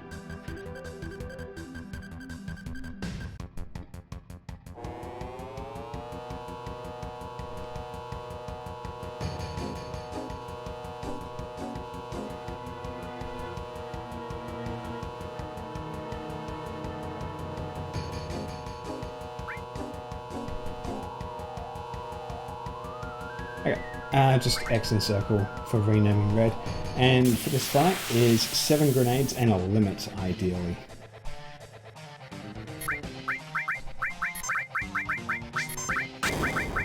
One. Now, for this fight, it's very similar to the red guard fight, in which you want to minimize the number of turns that the enemy gets. In order to do this, you want to hold the ATB wait by being in the item menu when characters are doing their grenade animation. So this basically means that the enemy's ATBs aren't filling when I'm getting grenades off, or if they are, then my ATB is also charging at the same time. This just minimizes the number of turns that the enemy gets. And he always does poison breath on the first turn. Having everyone poisoned is actually the most optimal result. Once both of your characters, your first 2 characters have gotten their grenade off, you can confirm the third.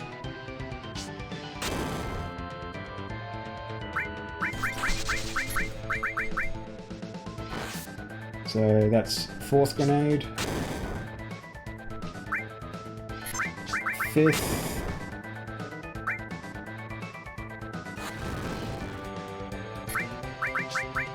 6th, that's the 7th. Cloud is the 7th grenade, and use that limit for the 8th. That way Barrett gets his turn immediately because of the turn priority.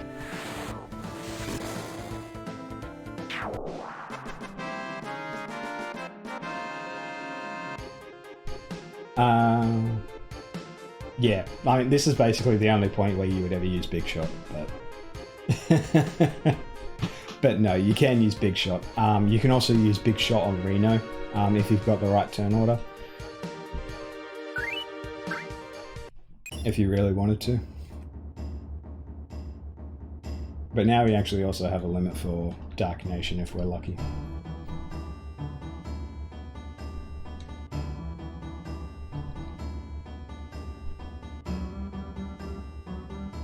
Okay, so once you get through this dialogue, go straight into the menu, config, ATB back to active, auto feed into the back row, and that's it.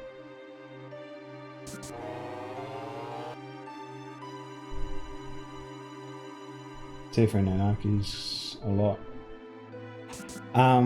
Red is also good in situational positions because he does good damage as well. He does like 140 to 150 damage with his limit. Tifa I would never recommend using, basically, because you can't choose the enemy. It's picked randomly.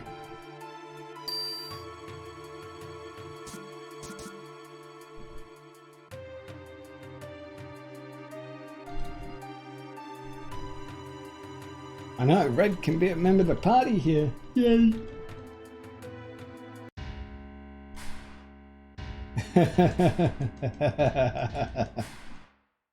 Yeah.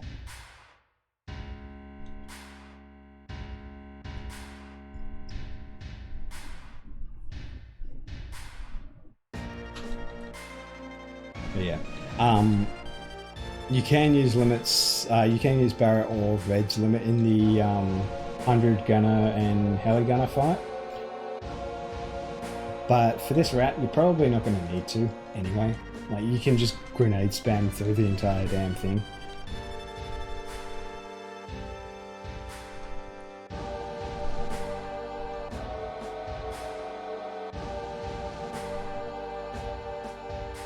Thanks, Mark. Have a good night, mate.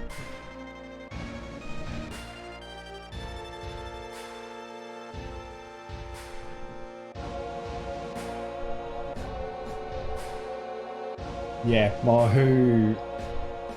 the person who uses poison in my notes depends on Aerith's stats. So most of the time Aerith will use it, but sometimes Red will use it.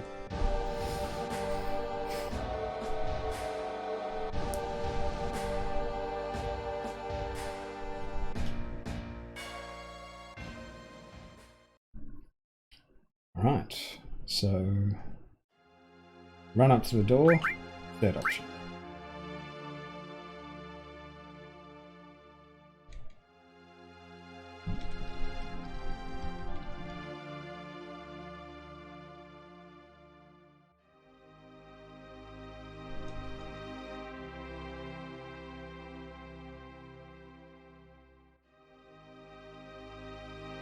And if you want to have a bit of a laugh, you can stand where Tifa stands up and they can fuse into one.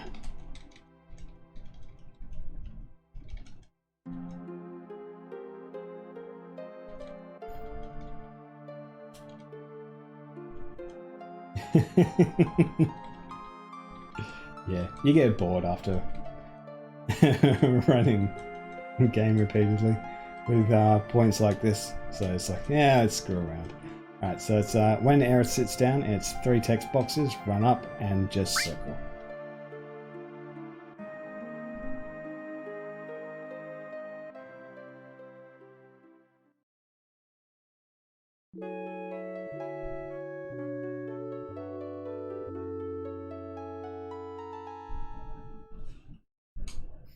Okay.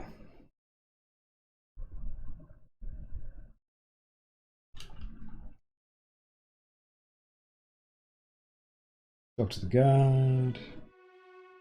Talk to Tifa. Yeah, that door is a bit trollish. It's actually very consistent with getting stuck there. So if you hold down right, going into this door and talk to Barrett, if you hold up left, you will get stuck. So it's actually better to just hold up.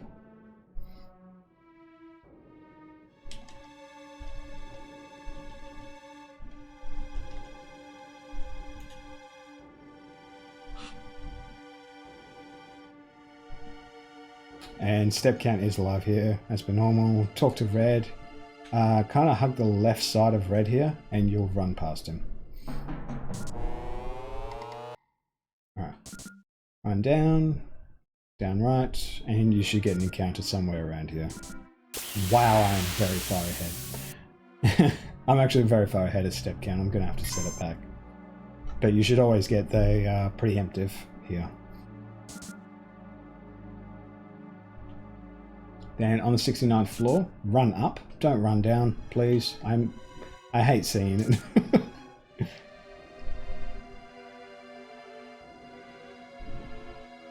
It's shorter distance if you run up. So it's faster and better for step count.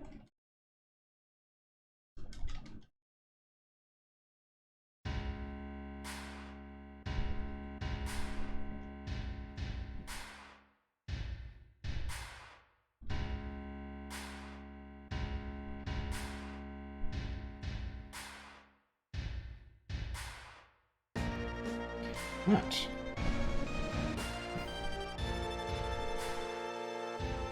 Usually take a weird route down there. Yeah, you take like an extra 3 or 4 steps, I would guess, if you go down. Which, if you're struggling to meet step count, that adds up.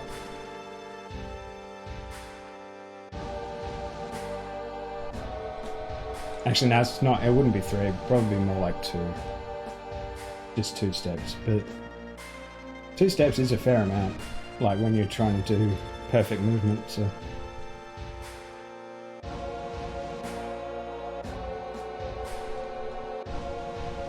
Oh, not perfect. I mean, we have established that you don't need perfect movement. Just good.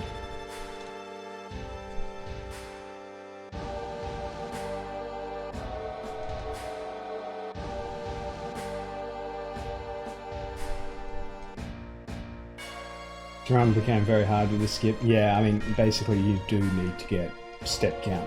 You don't have to have step count perfect, but you should at least have it. Like, being behind step count is okay, but being completely off step count is actually really bad. Potentially.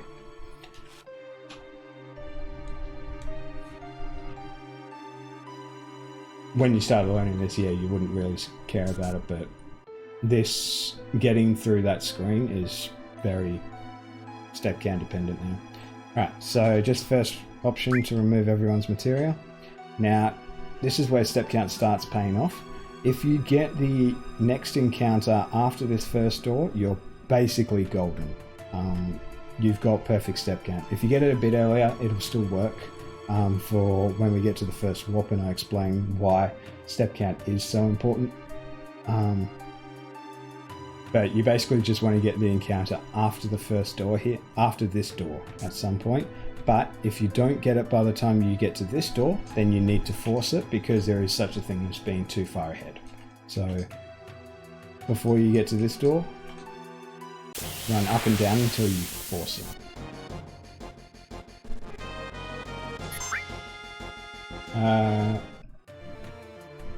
Was leave it the option in the last round. Yeah, it was basically like, if you wanted to get a good time, you should have learned step count in the last route, but it wasn't as important as was what it is now, because of the way the first warp works. So once you get that encounter, head straight for the elevator. And we start the next boss fight.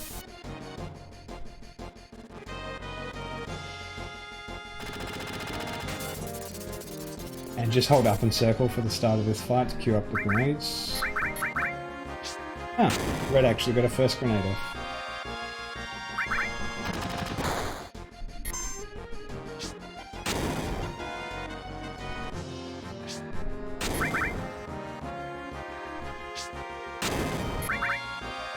Yeah, you basically just want to...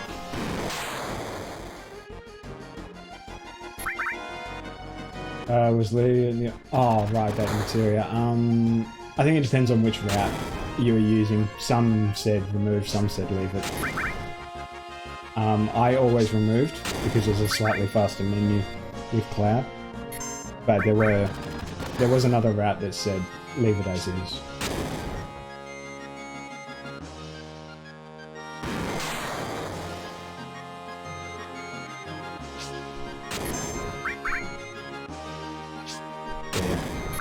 The route that I prefer has it as remove.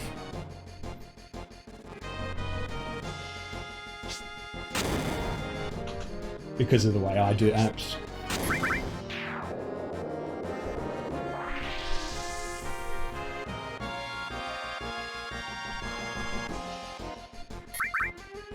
Hey, Villa.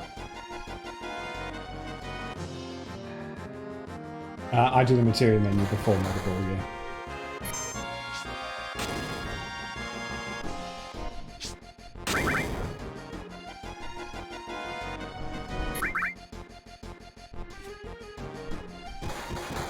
Oh, man, hyper-focusing Aerith.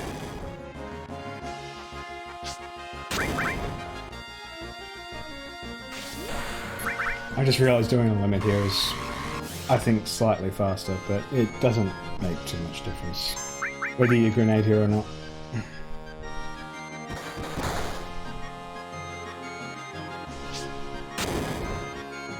It actually didn't make any difference at all. Wasn't any faster. Oh no, I might actually... Oh no, I didn't get it. Okay. Well, that's the fight. I used to use T for Barrett no matter what. Yeah, that was every route you use T for Barrett. It's only with this new route that you switch over to Aerith and Red. Right, just go start straight away to start the Rufus fight.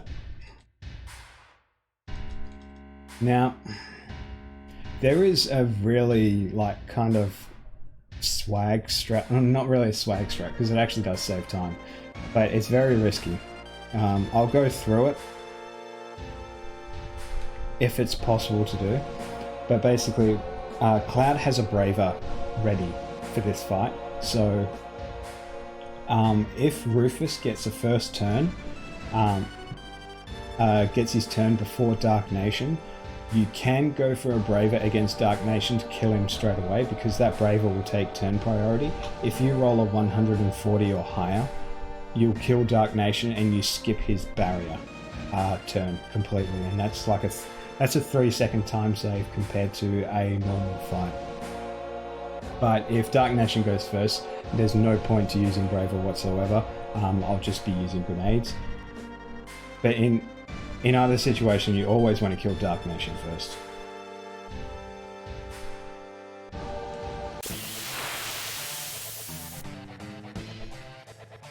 So let's see what happens. No point.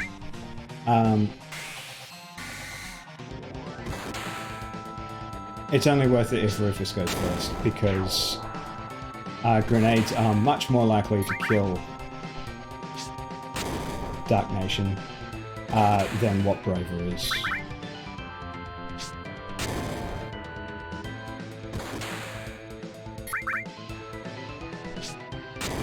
And that you just grenade him. And should be one more grenade and then he's dead.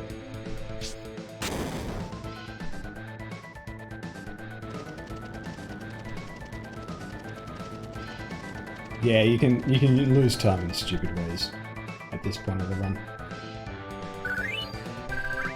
Alright, so once you beat Rufus, go into your menu, Materia, Restore, Lightning. If you followed my notes exactly, it should always, the Materia should always be, not in that order. The Materia should always be Restore, Lightning, Poison, Fire, or Sense Ice. It should always be in this order. If you followed my method exactly, so you basically don't even have to look. You can basically just go circle, circle, right, circle, circle, close, close, done.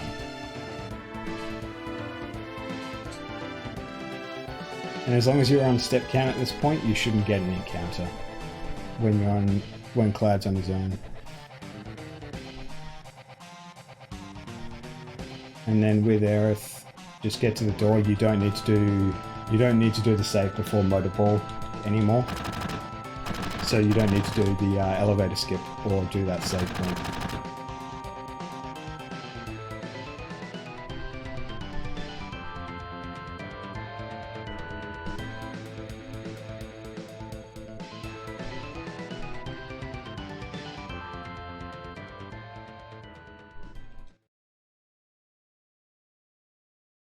Alright, so up next is Motor Ball.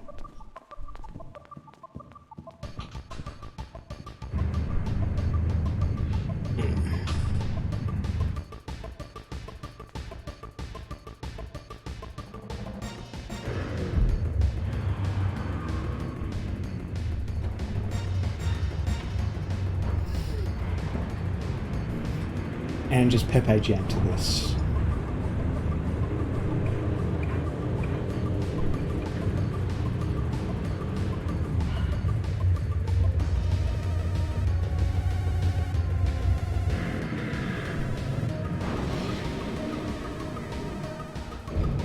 But before we start the the mini game with the bike, you need to change the party. So in order to change the party, press cancel X and set your party to Aerith and Red. And then you can start the mini game.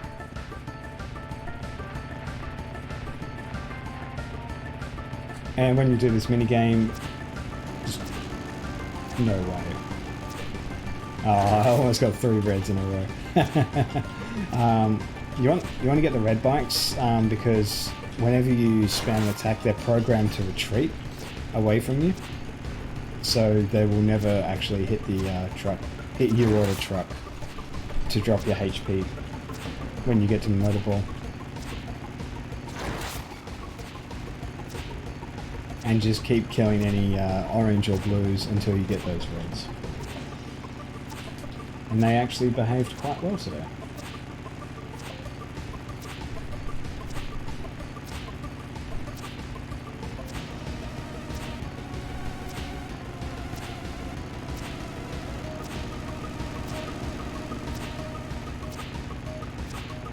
Then we get into motor ball, and motor ball is a little bit technical. It's not too bad, it's not hard, but you just need to understand. You need to understand the turn order so that you don't die.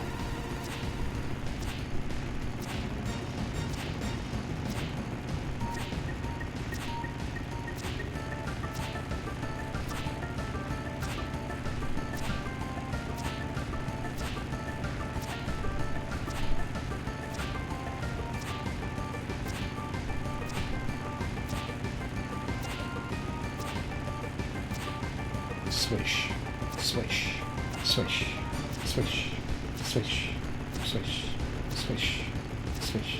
I wonder if it's a swish and flick when you swing the Buster Sword around.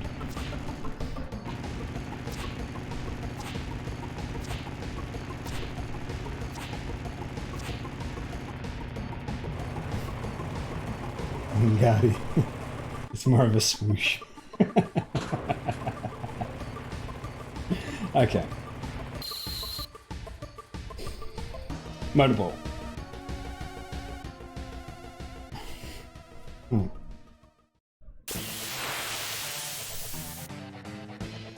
Alright, so the turn order for the start of this fight.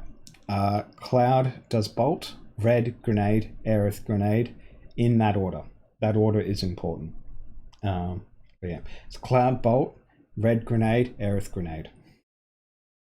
And then basically you hold circle, but you want to be counting how many bolts you queue up as you go through this fight.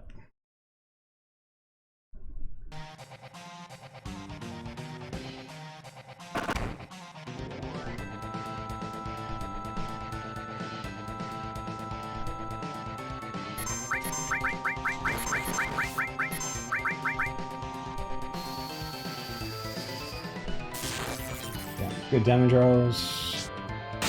From this point on, we hold circle for a while. This is Cloud's second bolt. We need to start paying attention when we get to his fifth. And Motorball's turn order is always the same. He does the rolling attack. He rolls into the battle, doing damage. He does arm attack on his first turn, arm attack on his second turn. Then he does one of his fire attacks. I can't remember what it's called off the top of my head. We're on 3 bolts for Cloud. And then he does a rolling attack, then he does rolling fire. But we skipped the rolling fire in this. So this is Cloud's 3rd bolt. This is his 4th.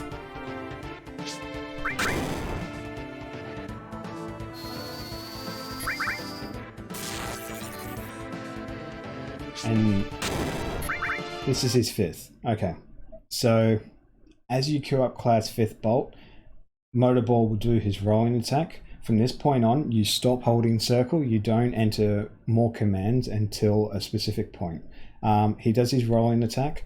Cloud will do his bolt eventually. And then from that point on, he'll go into an animation. Actually, I'll get to the animation and I'll explain it. But you just hold with red, you don't do anything here. Okay, so after this bolt finishes, Motorball is going to do an animation where he basically changes forms. And he's going to go from like his down, like, I don't know, his bending over animation to he's going to do his animation where he stands up. When he's going through the animation of standing up, confirm all of your attacks. So you just have to hold circle for this. It's red grenade, aerith grenade, cloud bolt again. But you don't hold circle until this animation starts to play. That's very important. This way you skip rolling fire and he basically, well, you live through the fight, because if you don't skip rolling fire, you will die. So hold circle now.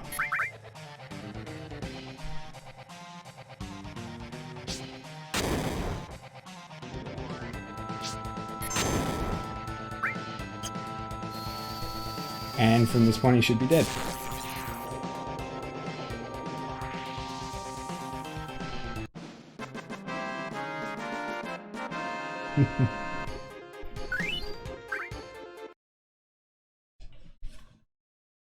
And that's how you take Motorball. So definitely practice that one to make sure you get the turn orders right.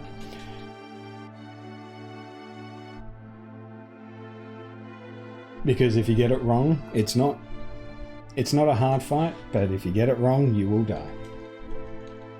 Well, there's a very likelihood that people start dying.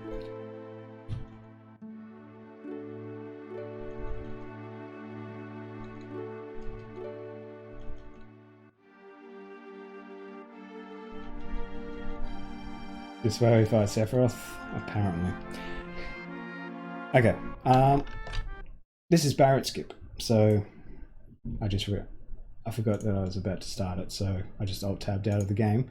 To do Barrett Skip, basically we hit the trigger, which prompts us to leave Midgar at the screen exit transition, and we talk to Barrett at the same time. And this allows us to release Cloud's paralysis, and we can skip this entire cutscene. So in order to do this, run left until you bonk Tifa either 3 or 4 times, and then go to down left, and then if you time it right, you can talk to Barrett and hit the trigger on the same frame. And then hopefully I get it.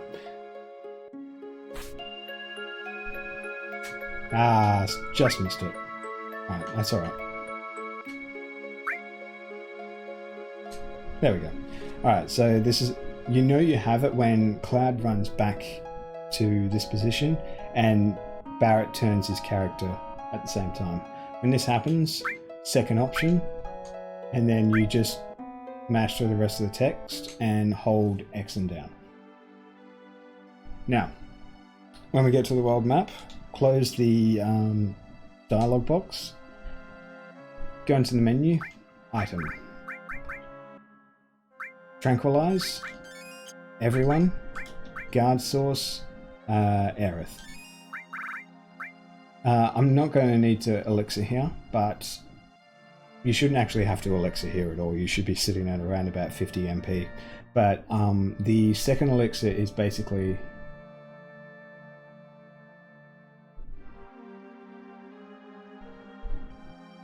Yeah, when it text box is... Yeah, there's basically 2 ways that text box can glitch, but it's really inconsistent, so I use the animation turning as a better method. But yeah, you've got a second elixir where you can basically use at any point in this run, because MP can get really tight, especially if the Materia Keeper or Palmer fights go badly. So that's why I pick up the second elixir. Hopefully we don't need it, but we might do. So yeah, tranquilize everyone, guard source onto Aerith. Then magic, cloud, cure everyone.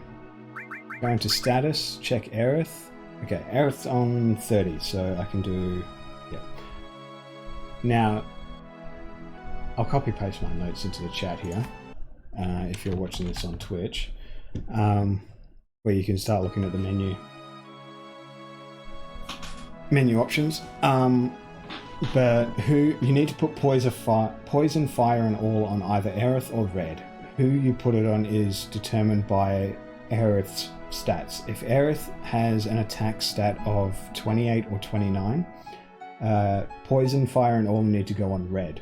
If Aerith is 30, 31, or 32, poison, fire, and all go onto Aerith. If attack is 33, the run is dead. Sorry, but that's just the way this route is at the moment. It's not likely to happen, but if you do repeated runs of this game, you will see it at some point. Most of the time it's 30, 31. That's the most common. So, because attack is 30, going to equip Aerith with Mithril Armor, X, poison, fire, all. Then down to limits, into Aerith, reset Aerith's limits, save in your slot 1 file. Once you've done that, head to Calm.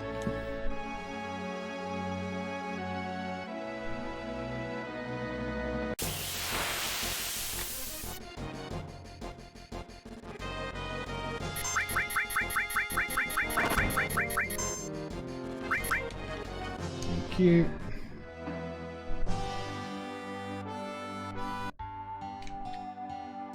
And then we start the flashback.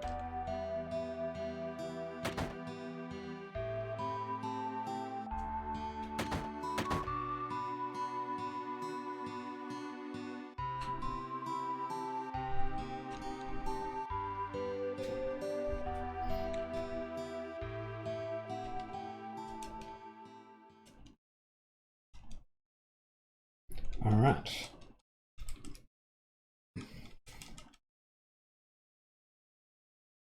And the dragon fight is just a bit of a dose of RNG. Sephiroth has a chance to cast Life 2 in this fight. There's nothing you can really do about it.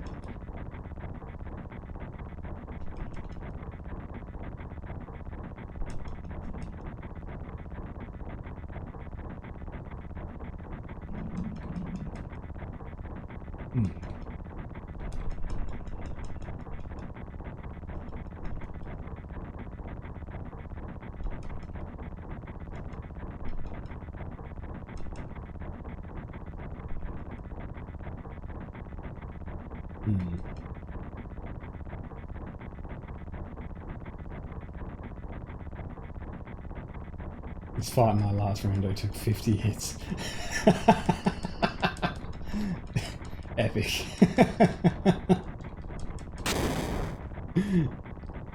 Oh shit. Oh, looks like Sephiroth might get first turn. Yep.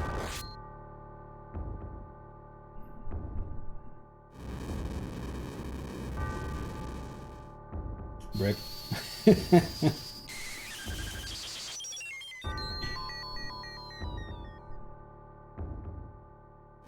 Oh, can I get another one? Hey!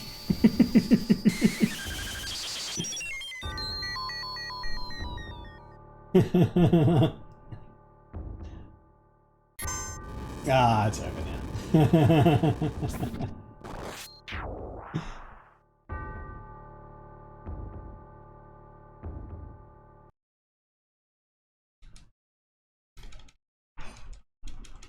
Damn. 2 life twos. I guess that sounds good. Off the tongue.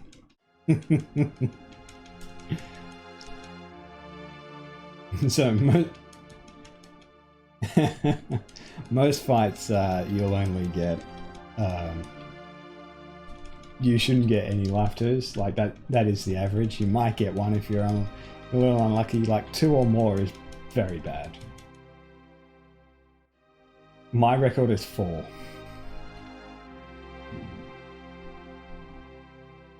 Is it possible to get an endless cycle?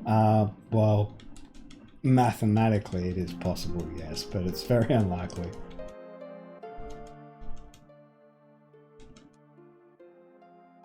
It's basically a 1 in 4 chance that Sephiroth doesn't attack. There's a 50% chance that Dragon kills you, and then there's a 50% chance that Sephiroth casts Life 2 instead of attacking the dragon.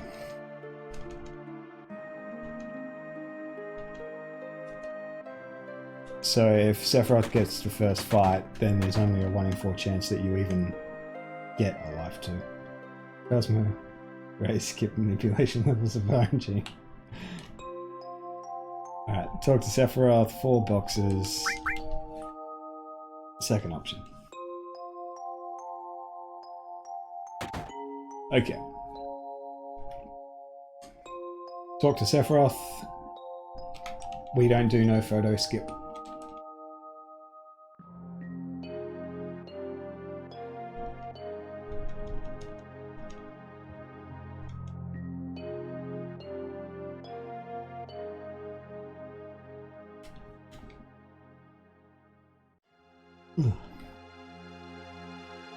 On PlayStation it is, yes. Not on PC though.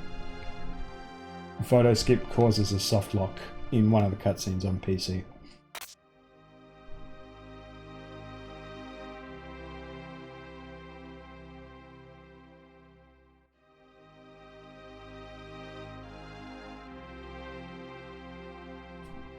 So yeah, PlayStation only is photo skip now. Rude boy, thank you for the follow, mate. There's a 13-minute difference between the world records, just better execution, or is it the differences? For this run, basically my run sucked. I've got a better run since then. I've got a 210, it just hasn't been approved yet. Thanks, mate. Alright, so step count is still live for pretty much every screen during this flashback in this section when you're on the mountain.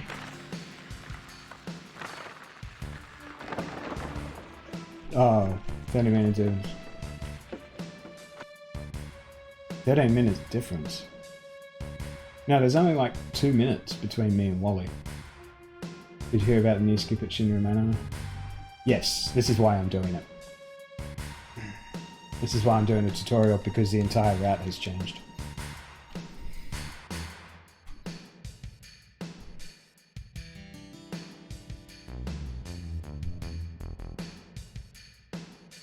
Oh, no, that's just down to load times. Basically.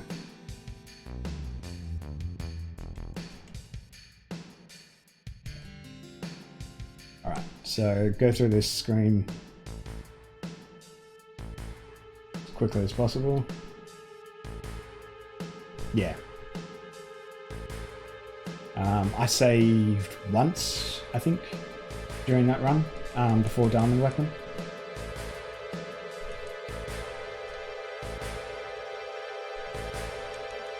Yeah, no photo skip.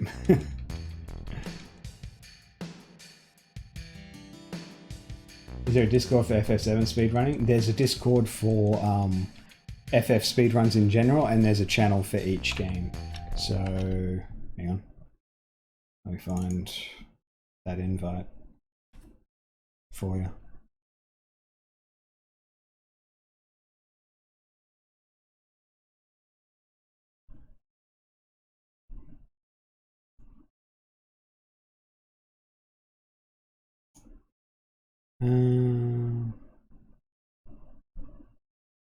I'll find it later.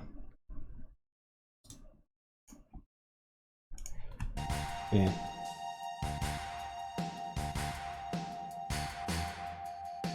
Downloading photo skip free compared to guard skip, mansion skip. Guard took me 4 hours. Yeah, guard skip is definitely the hardest out of the 3.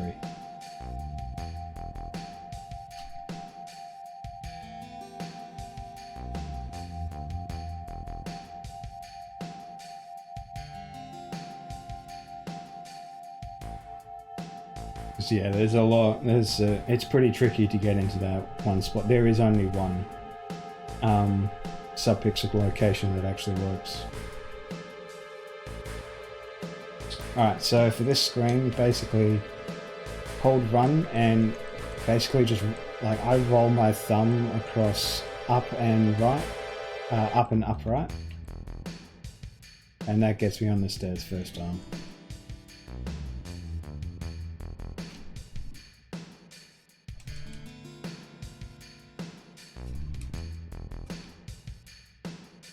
Yeah, that's like the most current setup. Which I found that off someone else. I can't remember where I found it though. Okay, so this is where being on step count really pays off. So Sephiroth is on the screen. You basically get stuck behind him if you don't exit and re-enter the screen straight away. So if you're confident, if you haven't got an encounter in the flashback and you are on step count and you're confident that you won't get it, you can leave the reactor and run back in, and Sephiroth won't be on the screen anymore at all, and you can just run straight for it, because normally you get stuck behind him at this point. But if you're not confident with your step count and you haven't got an encounter on the screen, don't go for it, because if you get an encounter outside the Mako reactor, it is a huge time loss. If you were behind step count and you actually got that encounter, then you can leave and re-enter. It's free that way. But it's a bit of a time save because you don't get stuck walking behind the old man.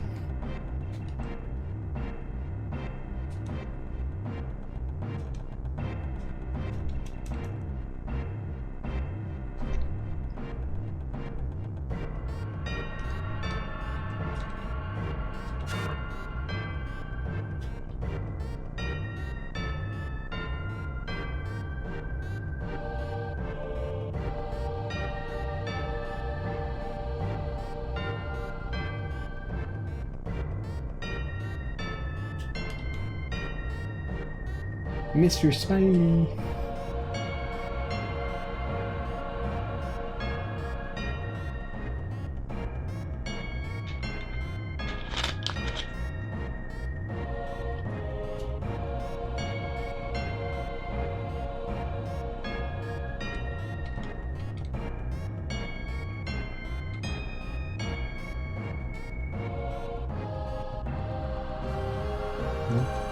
Okay.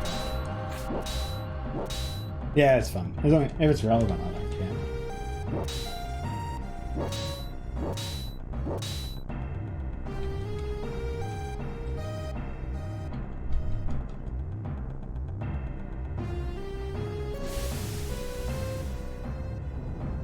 Okay.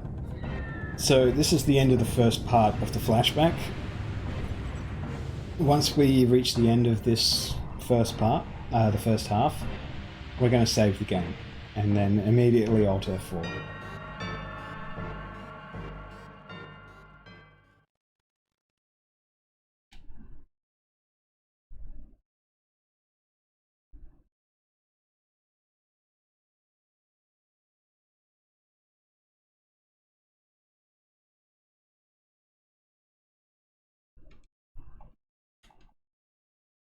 So, first option to take the save. Now, save under slot 2. Do not overwrite your Midgar, your world map save. So save in slot 2. And then Alt F4 out of the game and reload it. The reason that we do the Alt F4 is because it drops the number of encounters that you will get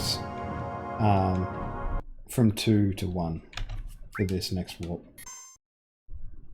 So immediately reload Clouds Past.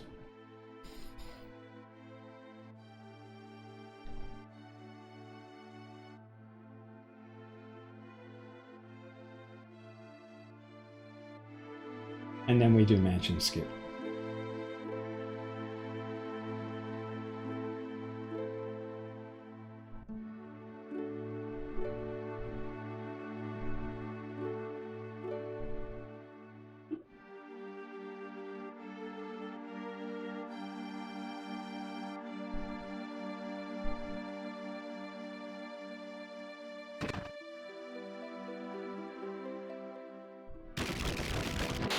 Alright, so you'll always start in Shinra Mansion. When you do, hold down, and then hold down right for this screen. Hold down. This actually isn't my setup, in case anyone is watching. This is Campers. I think Campers is actually better for teaching new runners. Theoretically, mine is faster, but it's only got like 1 second, maybe, with good execution. So, yeah, learn Campers. It's better. It's a better method. So, once you've run down, hold L1, then run up until Cloud basically turns his body, like so. Then run down, then release L1, release X, hold down X, release X, hold X, down right.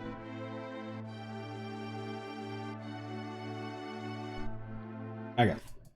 Now, this is the screen that rewards you if you can keep step count. Is it faster? No, theoretically it's Camper's method is slightly slower, but not by much. And it's 100% consistent, as opposed to mine where you have to find a specific pixel location. So it's definitely easier. Now, you have to get through this screen without dying as level 1 Cloud. This is where step count really pays off.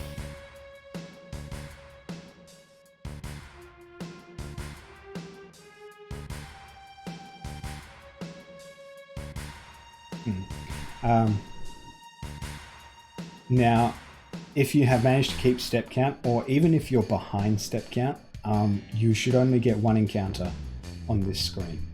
And it'll be around about the halfway point, depending on exactly how good your step count was. So you should be getting it around about here. And run away from this fight and hold circle at the same time. Nice. Okay, we got lucky. So once you get that encounter, you're clear to make it to the next screen. If you get through this screen without dying, the warp is basically guaranteed at this point. So run up the bridge, you'll get an encounter somewhere along here, around about here, if you've had good step count, and on this screen you just die.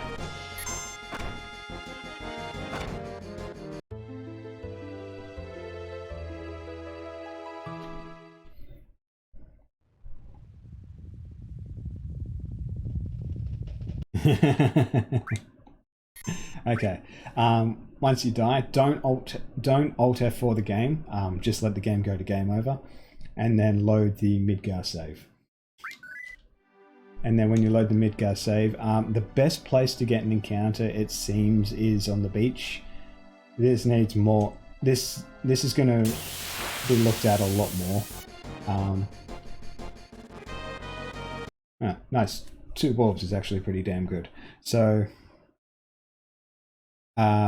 you just have to win this fight in order to trigger the warp. In order to win this fight, the best way to do it is to have, if you're up against 2 wolves, you can just do fire all, and then either red can do an attack and that'll be enough to kill them in 1 hit. You can use a grenade if Cloud, like Cloud has his limit here. It'd be faster to just use a grenade rather than to use Braver. You only need to do around about 15 extra damage after the fire roll, and that should kill them. Yeah, like if you're not on step count, it's going to be pretty brutal getting through that screen.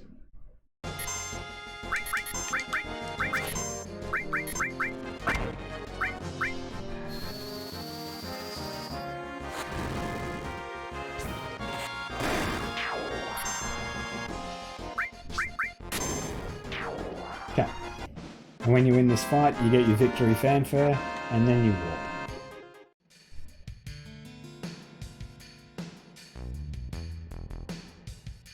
Okay.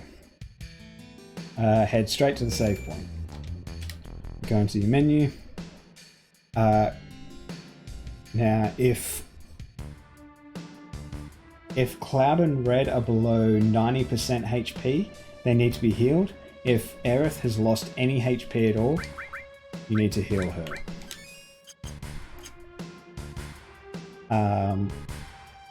Once you've healed, save. You can save in either slot. Neither slot is required anymore, so save in slot 1. And we start Materia Keeper. Now, this fight is fucking evil. Just giving you fair warning. The way this fight works is, if you've seen no slots around, you kill Materia Keeper really quickly by getting him onto 7,777 HP whilst he is poisoned, and the poison tick when he's on that will instantly kill him because of the Lucky Sevens mechanic. It overrides the amount of poison damage that is normally done. In order to do this on any percent, it's the same strategy, but it's done in a different way. You can basically skip this. You can basically do this fight in 2 phases. The first fight is to get poison on Materia Keeper, and the second phase is to do the HP manipulation. So I'll split that up. Now, the order that you do attacks in is, I do Cloud heals whoever gets attacked by Materia Keeper. Aerith poisons in this situation because she has the poison materia, or it will be Red if Red has poison. If Aerith has a low stat, a low attack stat, and your third character will hover over the elixir. Took 5 sub 4 post runs dying for me to learn this fight. Yeah, this fight is fucked. So in this fight, Red will be hovering over elixir. If poison procs, throw the elixir onto Materia Keeper. If it doesn't proc, exit out of Red's item menu and then just repeat the process until you get that poison. When poison procs, throw the elixir onto Materia Keeper. So cure Aerith, Aerith bios, sit on the elixir, hold it over Materia Keeper.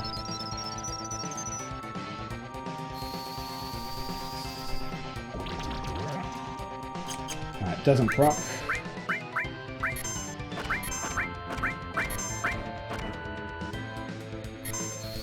Okay. Alright, Aerith has got a limit break in this fight, so that means that we might lose the run. We might lose this fight, because if Aerith has a limit break, the fight breaks down. She has to do an attack after Materia Keeper is poisoned. If he gets the attack off, it doesn't work.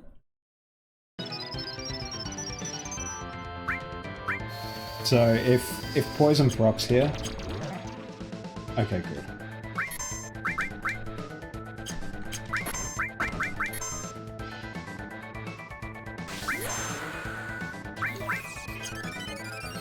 So we have to get rid of this limit.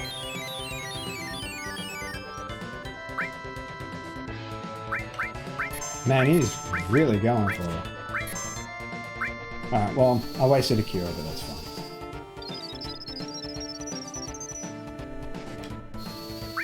Alright, elixir. Oh, damn it. Looks like I'm going to need that second elixir.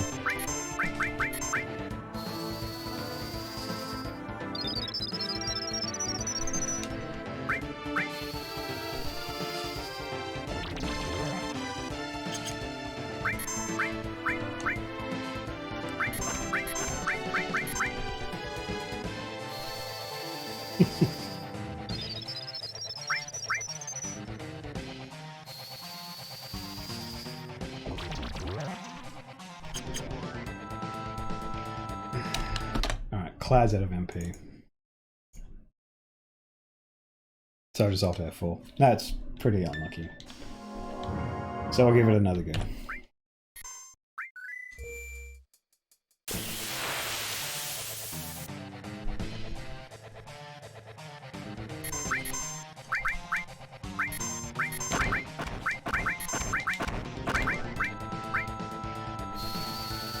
What should be first poison?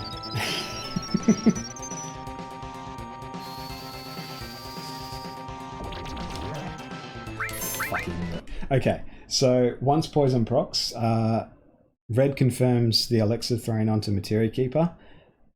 The next turn orders are you need to throw 2 potions onto Materia Keeper.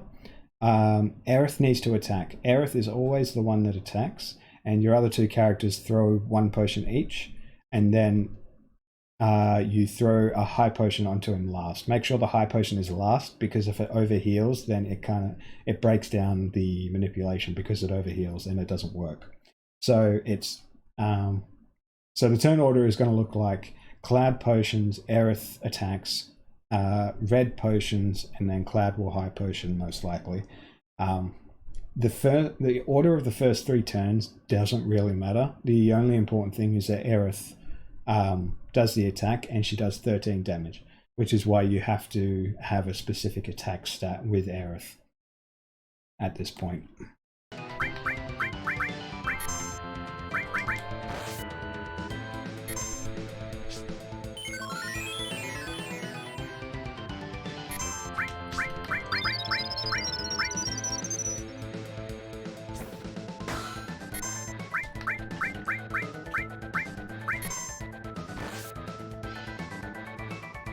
And that should be it.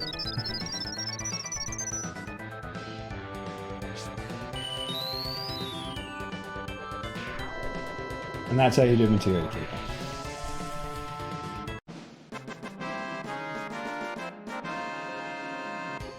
Now, another fun thing about this run, you don't earn any experience points. Milzo, thank you for the follow, mate. You don't earn any experience from this fight because the game still thinks that you're in the flashback. But pick up the counter materia. You'll be locked in place for around about 20 seconds here. This is normal. The game, because the game still thinks that we're in the flashback, it's playing the cutscene that you normally get when you load on this screen for the first time. So just match through the dialogue, and then when that happens, you can leave. As soon as you leave, you go into the menu. Order everyone into the front row. And save. And save in slot 1. Once you've done that,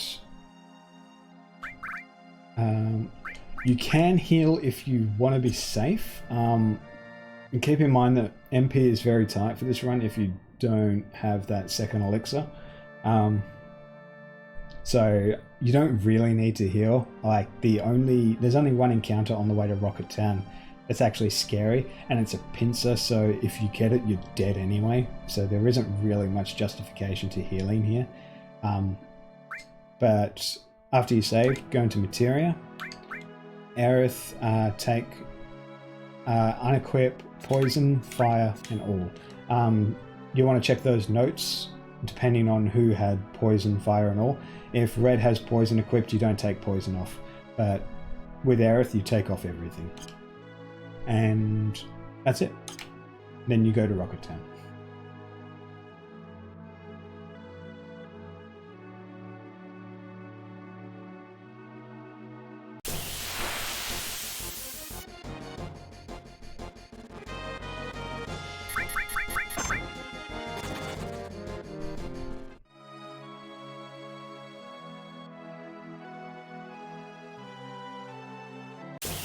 Oh, God. Oh, my God. Okay. Alright, if that happens, you have to Alt F4. I am so glad this is not a PV attempt. Alright, So reload the save. Now, because we save halfway through the menu, we have to do everything. We have to still remove the materia off of Aerith.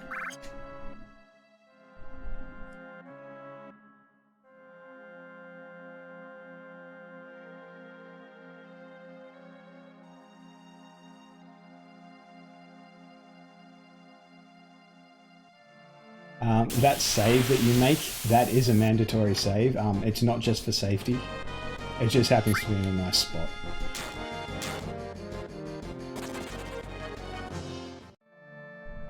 Alright, we made it.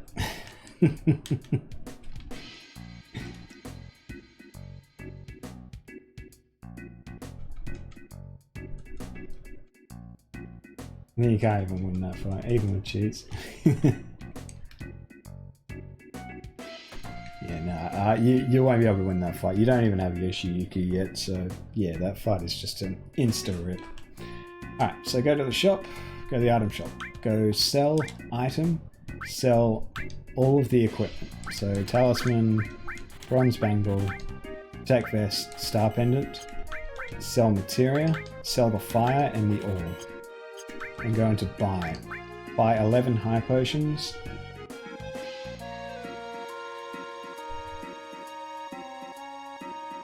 Oh, the game crashed. Oh yeah, because the game thinks it's in the flashback, so it's trying to warp to something that doesn't exist, which is why it's crashing.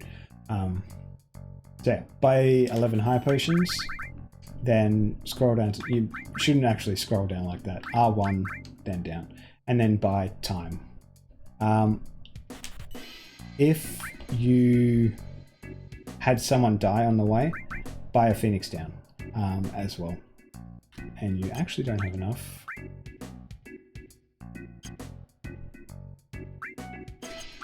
Yeah, so if someone died on the way to Rocket Town,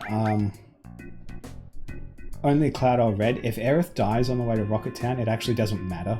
Like she's gonna die anyway. Like she doesn't need to be. Yeah, she doesn't need to be alive for the rest of this run, so if she dies, that's actually a time save. But if Cloud or Red dies, Phoenix down, and if you didn't get a tranquilizer from the Red Guard fights on the 59th floor in Shinra HQ, you also need to pick up a tranquilizer. In order to do that, you'll also have to sell a grenade. But that's it for the shop. And then talk to this guy twice.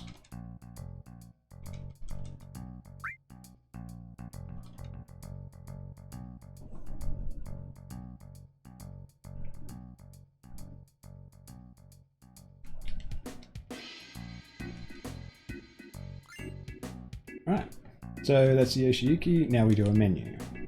So menu, magic, cure Cloud and Red. Don't worry about curing Aerith, regardless of how much HP she has, because again, she just dies in this fight. Go to equip, equip the Yoshiyuki. Exit, replace lightning with counterattack. Go to Red. Equip poison and time. And that is it. Now we just go through the rest of the cutscenes.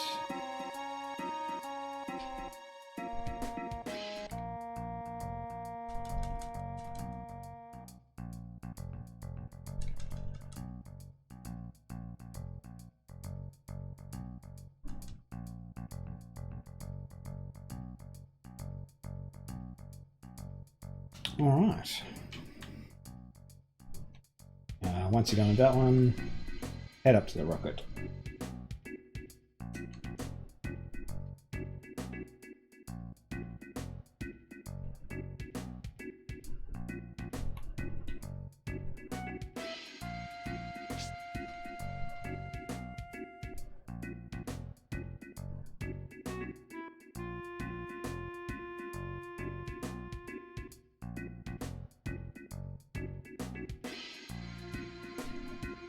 Talk to Sid.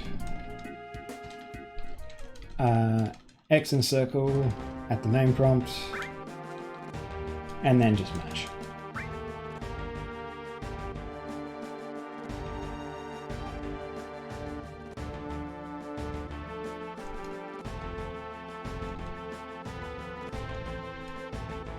First part is you can spend too much MP on Materia Keeper. Yeah, that's why I take the second elixir.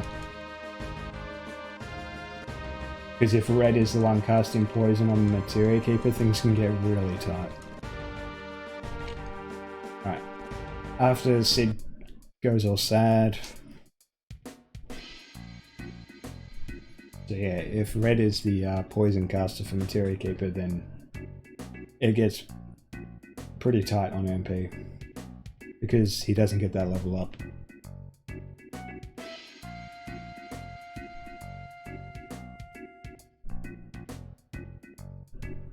Alright. So, I might just do a safety save here.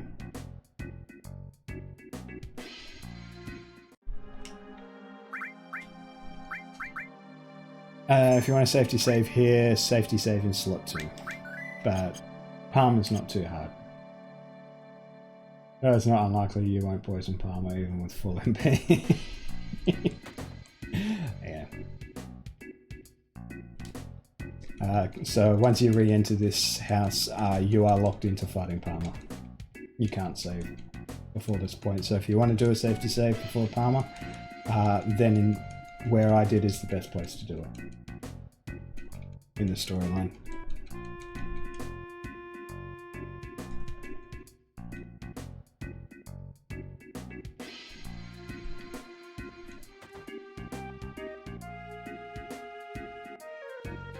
All right.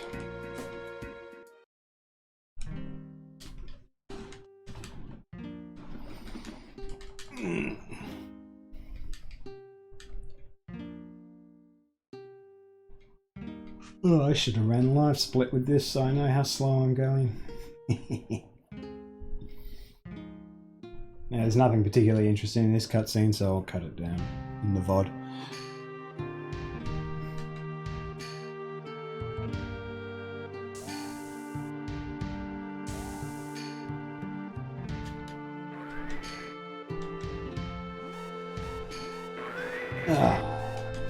How did MK go? The first time it went horribly.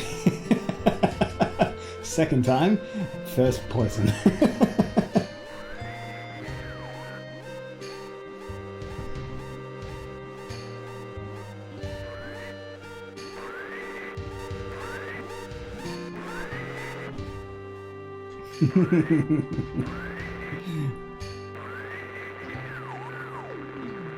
Cloud ran out of MP.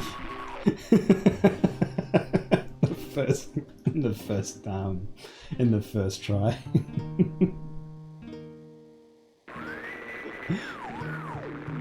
Trying to get that poison tick.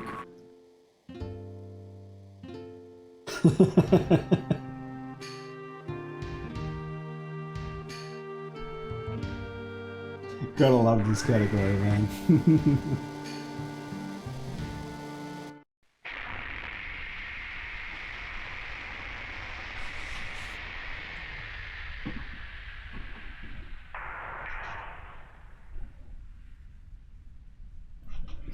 Yeah.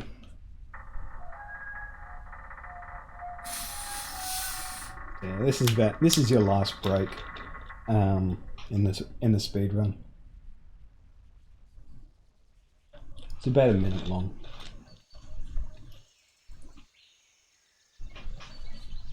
But that said, it's not a very long run to begin with, so.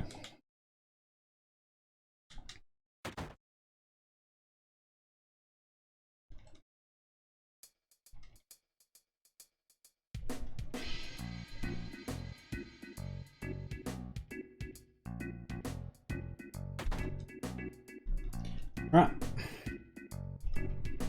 So we get control back of the character here.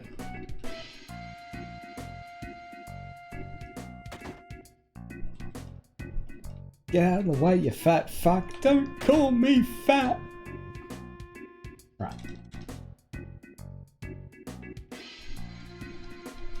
Rip through this dialogue. 2 text boxes for Shira. Then run outside. Alright. So, with Palmer,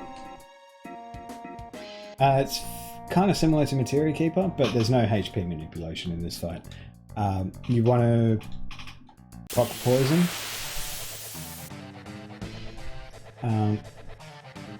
So you want to poison with red. Cloud will heal either himself or red. Don't worry about healing Aerith. And Aerith kind of just sits there. You can have her throw grenades if you've got spare grenades. There's kind of no reason not to, but yeah, Aerith doesn't really do anything in this fight. The longer she's alive, the worse it is, to be honest. So have Cloud sit on high potions.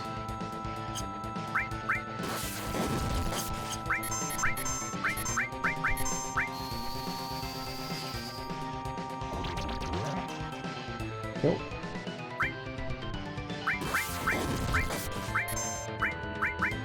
And then once Palmer is poisoned, you want to cast haste onto him.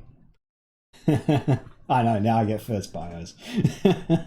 Cast haste onto Palmer. And then from this point on, you don't need to heal red anymore. You want him to die as well.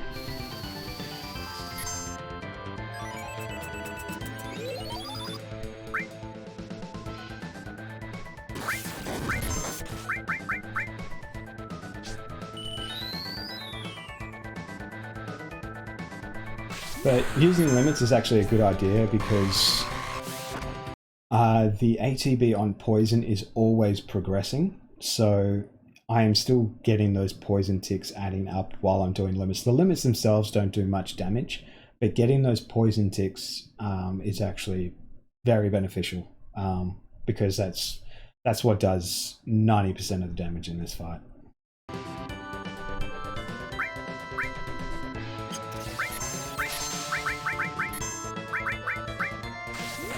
And may as well use the Braver as well. But always make sure that you have someone to heal.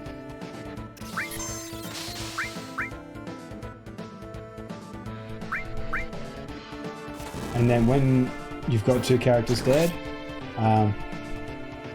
we actually get a lucky counter attack there. When you have two characters dead, the only thing you can do is heal. Why do you use limits then? Just to add up that poison. Poison's ATB always progresses, even when limits are going off, because we've got the ATB inactive, so it just adds up poison ticks.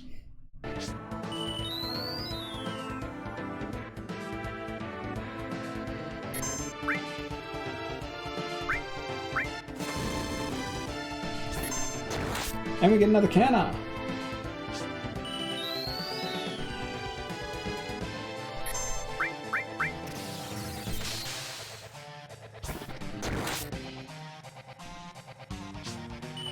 And another counter. Oh my god, this is... yeah.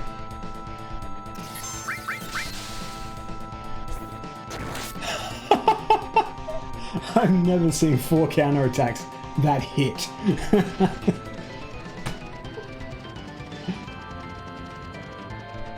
Yeah, damage over time ticks, yeah.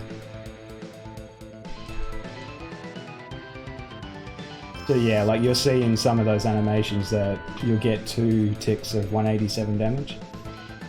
Yeah. So that definitely saved time.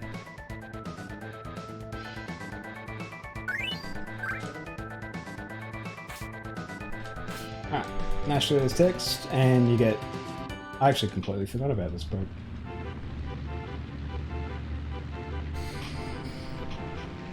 But yeah, and this is another break that you get for about a minute.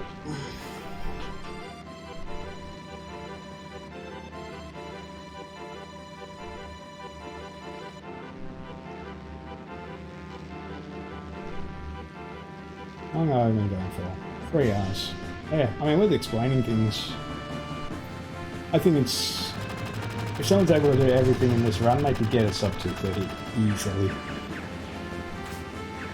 If they're able to keep step count and all that, just with good RNG they get.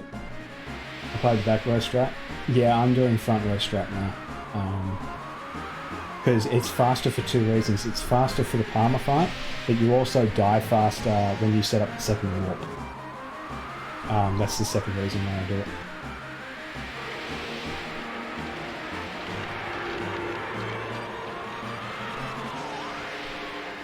He's always getting his 10 shots. Yeah, I mean, that was ridiculously good RNG. I wouldn't expect that for a run.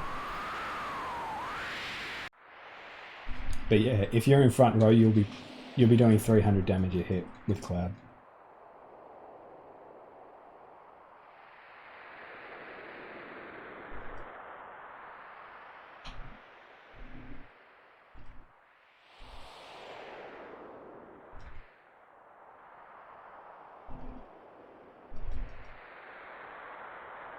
Alright, so once you get control of the tiny Bronco, we head back to Mount Nibble.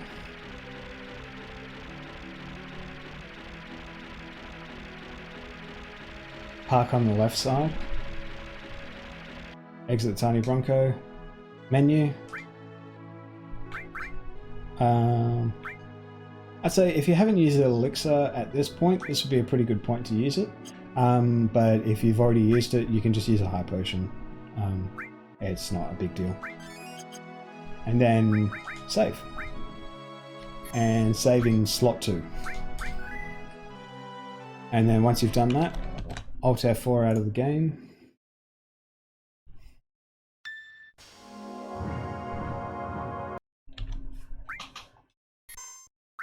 Load save slot 1. Head straight back into Mount Nibble. Head down a little bit and then we just force an encounter here.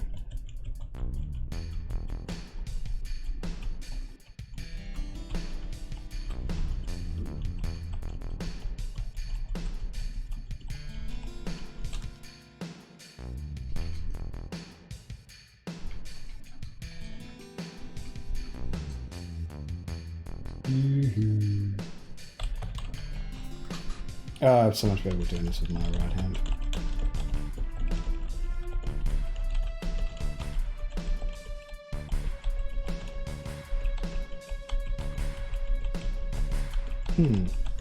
This is taking a long time.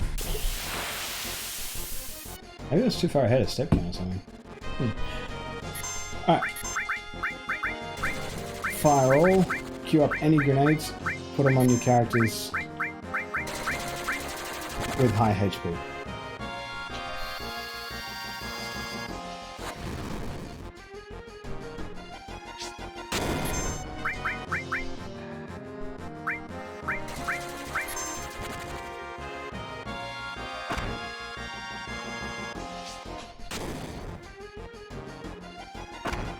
Oh, shut up, King. Yes, I know what you mean. So yeah, try and die as quickly as possible on this screen. That was a bit of a mess, but yeah.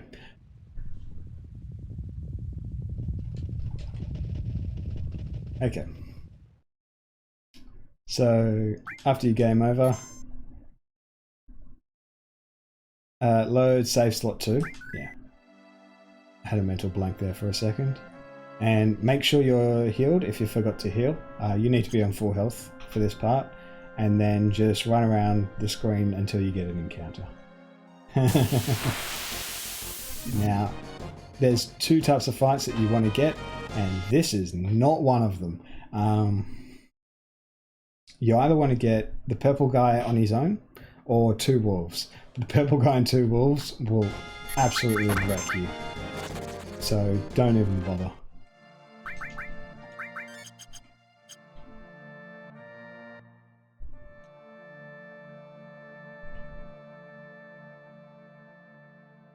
I think there's only 3 formations that you get on the grass. So the most likely thing is this guy or the 2 wolves. When you fight against this guy has Demi 3. So when you're in the fight against him, wait and see what he does until you decide what to do. If he does Demi 3, just high potion straight away, because you're basically a one-shot from that point.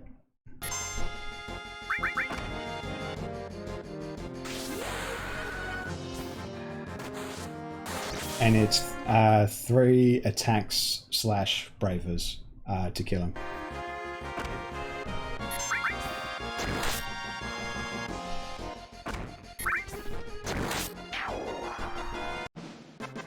Whereas with the wolves, it's 2 attacks each to kill them. So once you've done that, give yourself a quick heal. When you leave this screen, make sure you do not re-enter Mount Nibble by mistake. If you continue to hold up left on the world map, you will go back into Mount Nibble and then the warp will not work. No, Braver is not stronger than normal attacks. I just forgot to clear the limit break. You should reset limits where you can. Now, but yeah, it's very important to make sure that you do not re-enter Mount Nibble, otherwise the warp doesn't work. But once you've done the warp, take the tiny Bronco, park here, and we'll be looking for our final warp to the debug room, where we need to get a specific encounter on the world map in order to do it.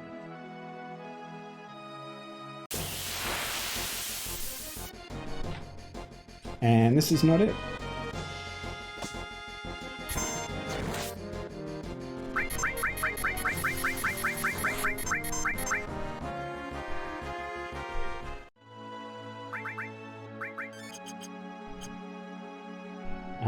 You need to be a bit more conservative with your HP compared to last run, because you do have considerably less amount compared to the old PC Any % route. So you want to be a little more careful.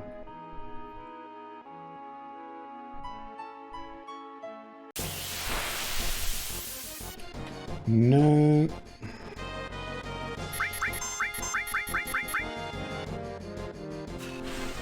That's fine, it's done.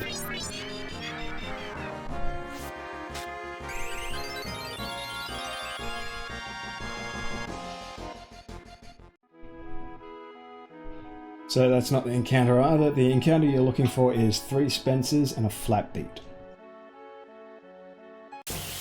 It's the only encounter where you actually have 4 enemies, and this is it. This is the encounter you need. Once you've got the encounter you need, you can go into the menu if you want to heal or reset your limits. That's not the right one. Once you've done that, go down to the beach and force another encounter. And when you get this encounter on the beach, you need to win it.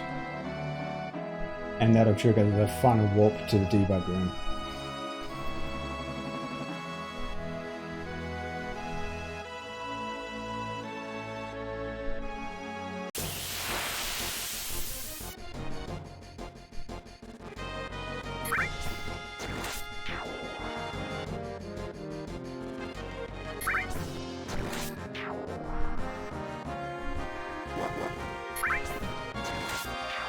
Is that a counter?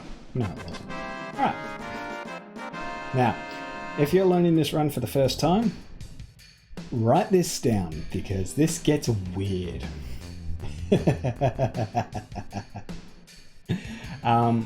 If you have done PC Any % before, this is almost the same, but there are a couple of small differences.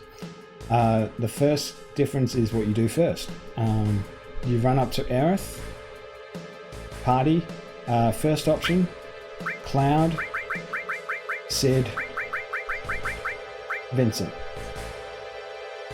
Then run back down to the Cloud with the headache, Ema, Vincent. You will get the name prompt, it doesn't matter what you name him. Run to the Yuffie that's furthest to the left. You get Ijiru. Go down to Member Zenon. Can't wait to see Debug Room remake. Member Zenon. Item Arrow. Press square and you'll see 2P pop up. Then go full name. Next. full materia. Go into your menu. Equip Cloud with the ultimate weapon, Venus Gospel on Sid. Press X to go into your materia. R1, Arrange, Master Magic, and Steel. Go to Cloud, replace Counter Attack with Double Cut. And Sid gets another Double Cut. And yeah, that's it. Once you've done that, talk to Yuffie again. Next, Battle 999. And have Vincent kill the center pyramid.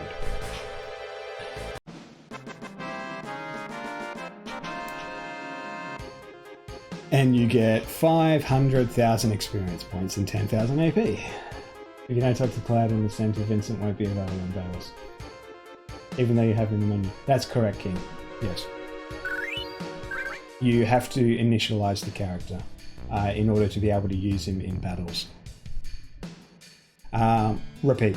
Do Battle 999 once more.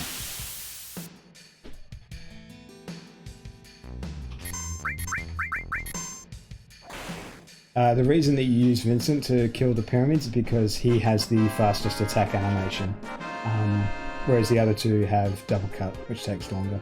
That's the only reason. So at this point you'll have Mug. Once you've done that, go into your menu one more time, equip Vincent with Death Penalty. Once you've done that, press square to go back to 1P, talk to Cowboy Tifa. At the bottom of the screen should come up with Lazdan LAS 4-4.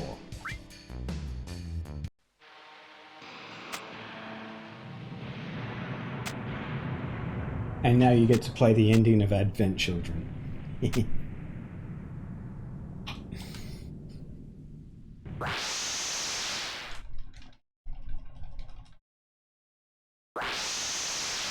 Alright. So, these fights are hilariously easy compared to what you've done before. For Genova, it's 3 double cuts, then Mug.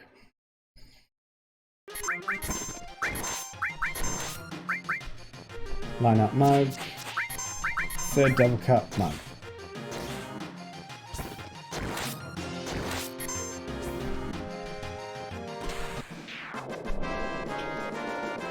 And what we're utilizing here is a exploit called Mug Glitch.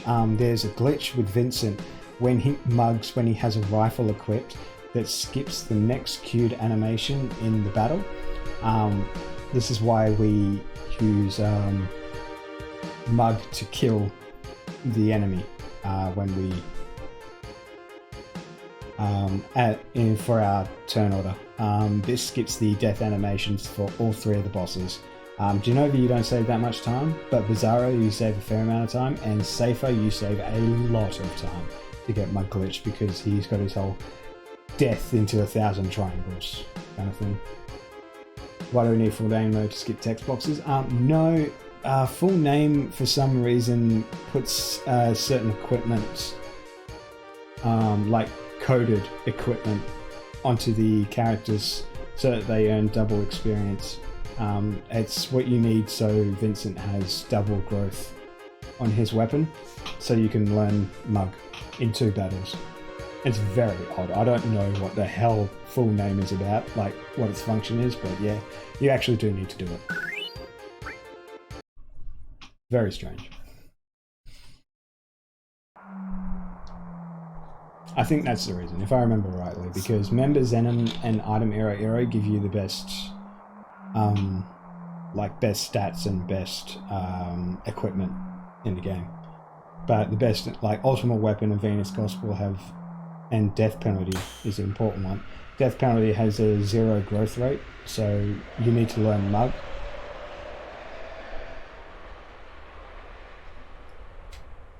And the best way to do that is with double growth material.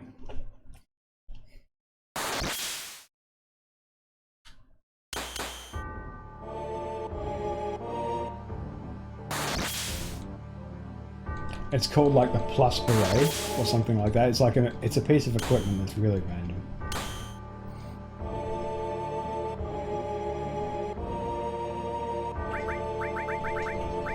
Vincent and Sid for the party.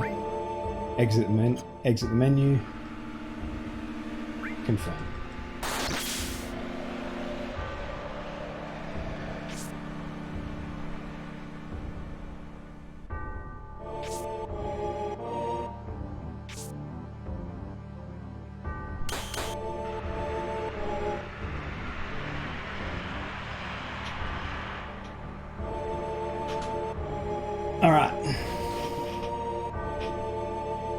I am not gonna lie, I am kind of wondering if Nomura was inspired by the speedrun for the ending of the first part. Anyway, so for Bizarro, wait around 5 seconds before you input any commands, and then do 2 double cuts and mug.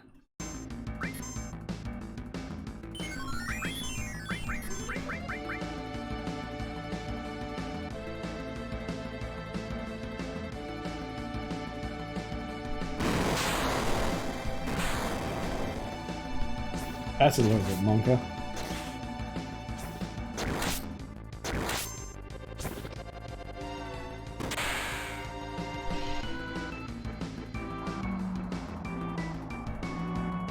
Okay.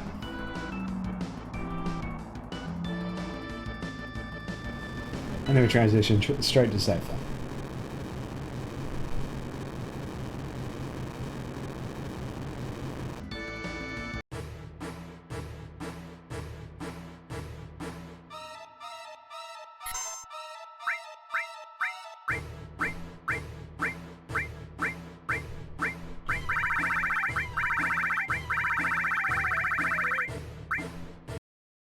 You have to do the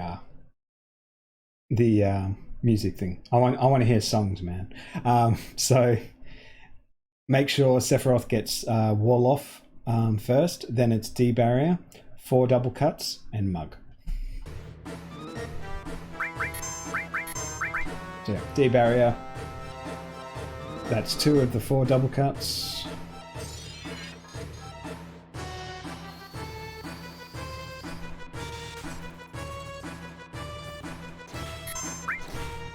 Move Vincent down to mug. 3rd double cut. 4th double cut, mug. And that's it.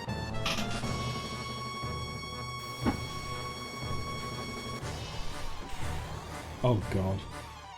Oh, it's so close.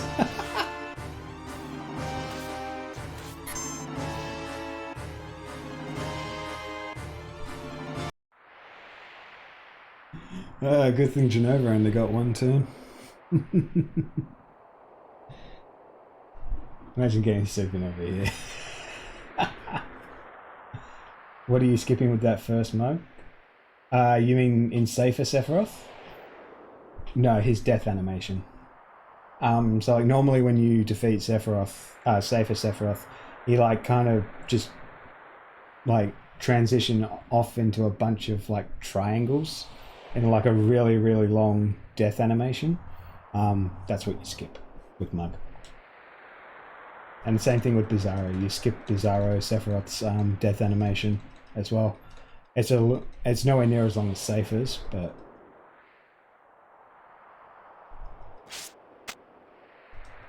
like Bizarro has kind of like the whole I'm sinking death animation. It's kind of funny.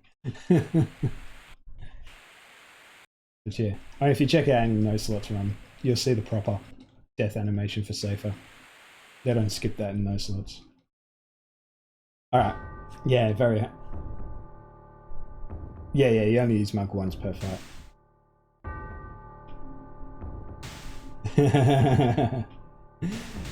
So if you want to go for maximum swag, Omni/ here, it's 15 seconds slower, so it's up to you. Normally you do nothing on this fight and just let Sephiroth attack you. When the damage numbers come up from Cloud's attack, that's final time. But I'll Omni Slash because lol, that's why.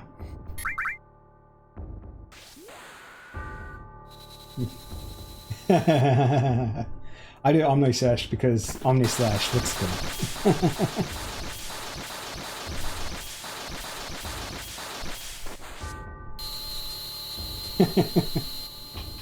Guilty. And that's it. That is PC Any percent. Well, I did it in 3 hours and 12 minutes and I explained it. This, I'd say a reasonable expectation is, once you've learned this route, is sub 230. Should be perfectly achievable. He's just hard-coded to counter-attack. That's how the fight goes. He doesn't have counter-attack equipped. It's just hard-coded that if Sephiroth gets a turn, he'll always do 31 over 32 of Cloud's HP. And then Cloud counter-attacks to kill him.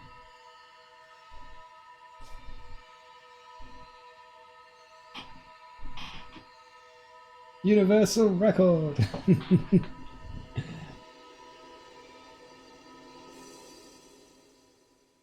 And that saves about 15 seconds over doing Omni Slash.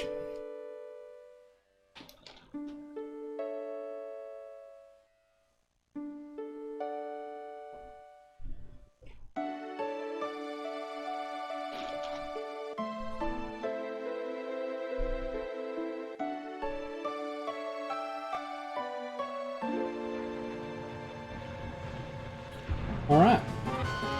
That might be tutorial world record, I can't remember how long my last one went. It must have been longer though. I have to stop recording.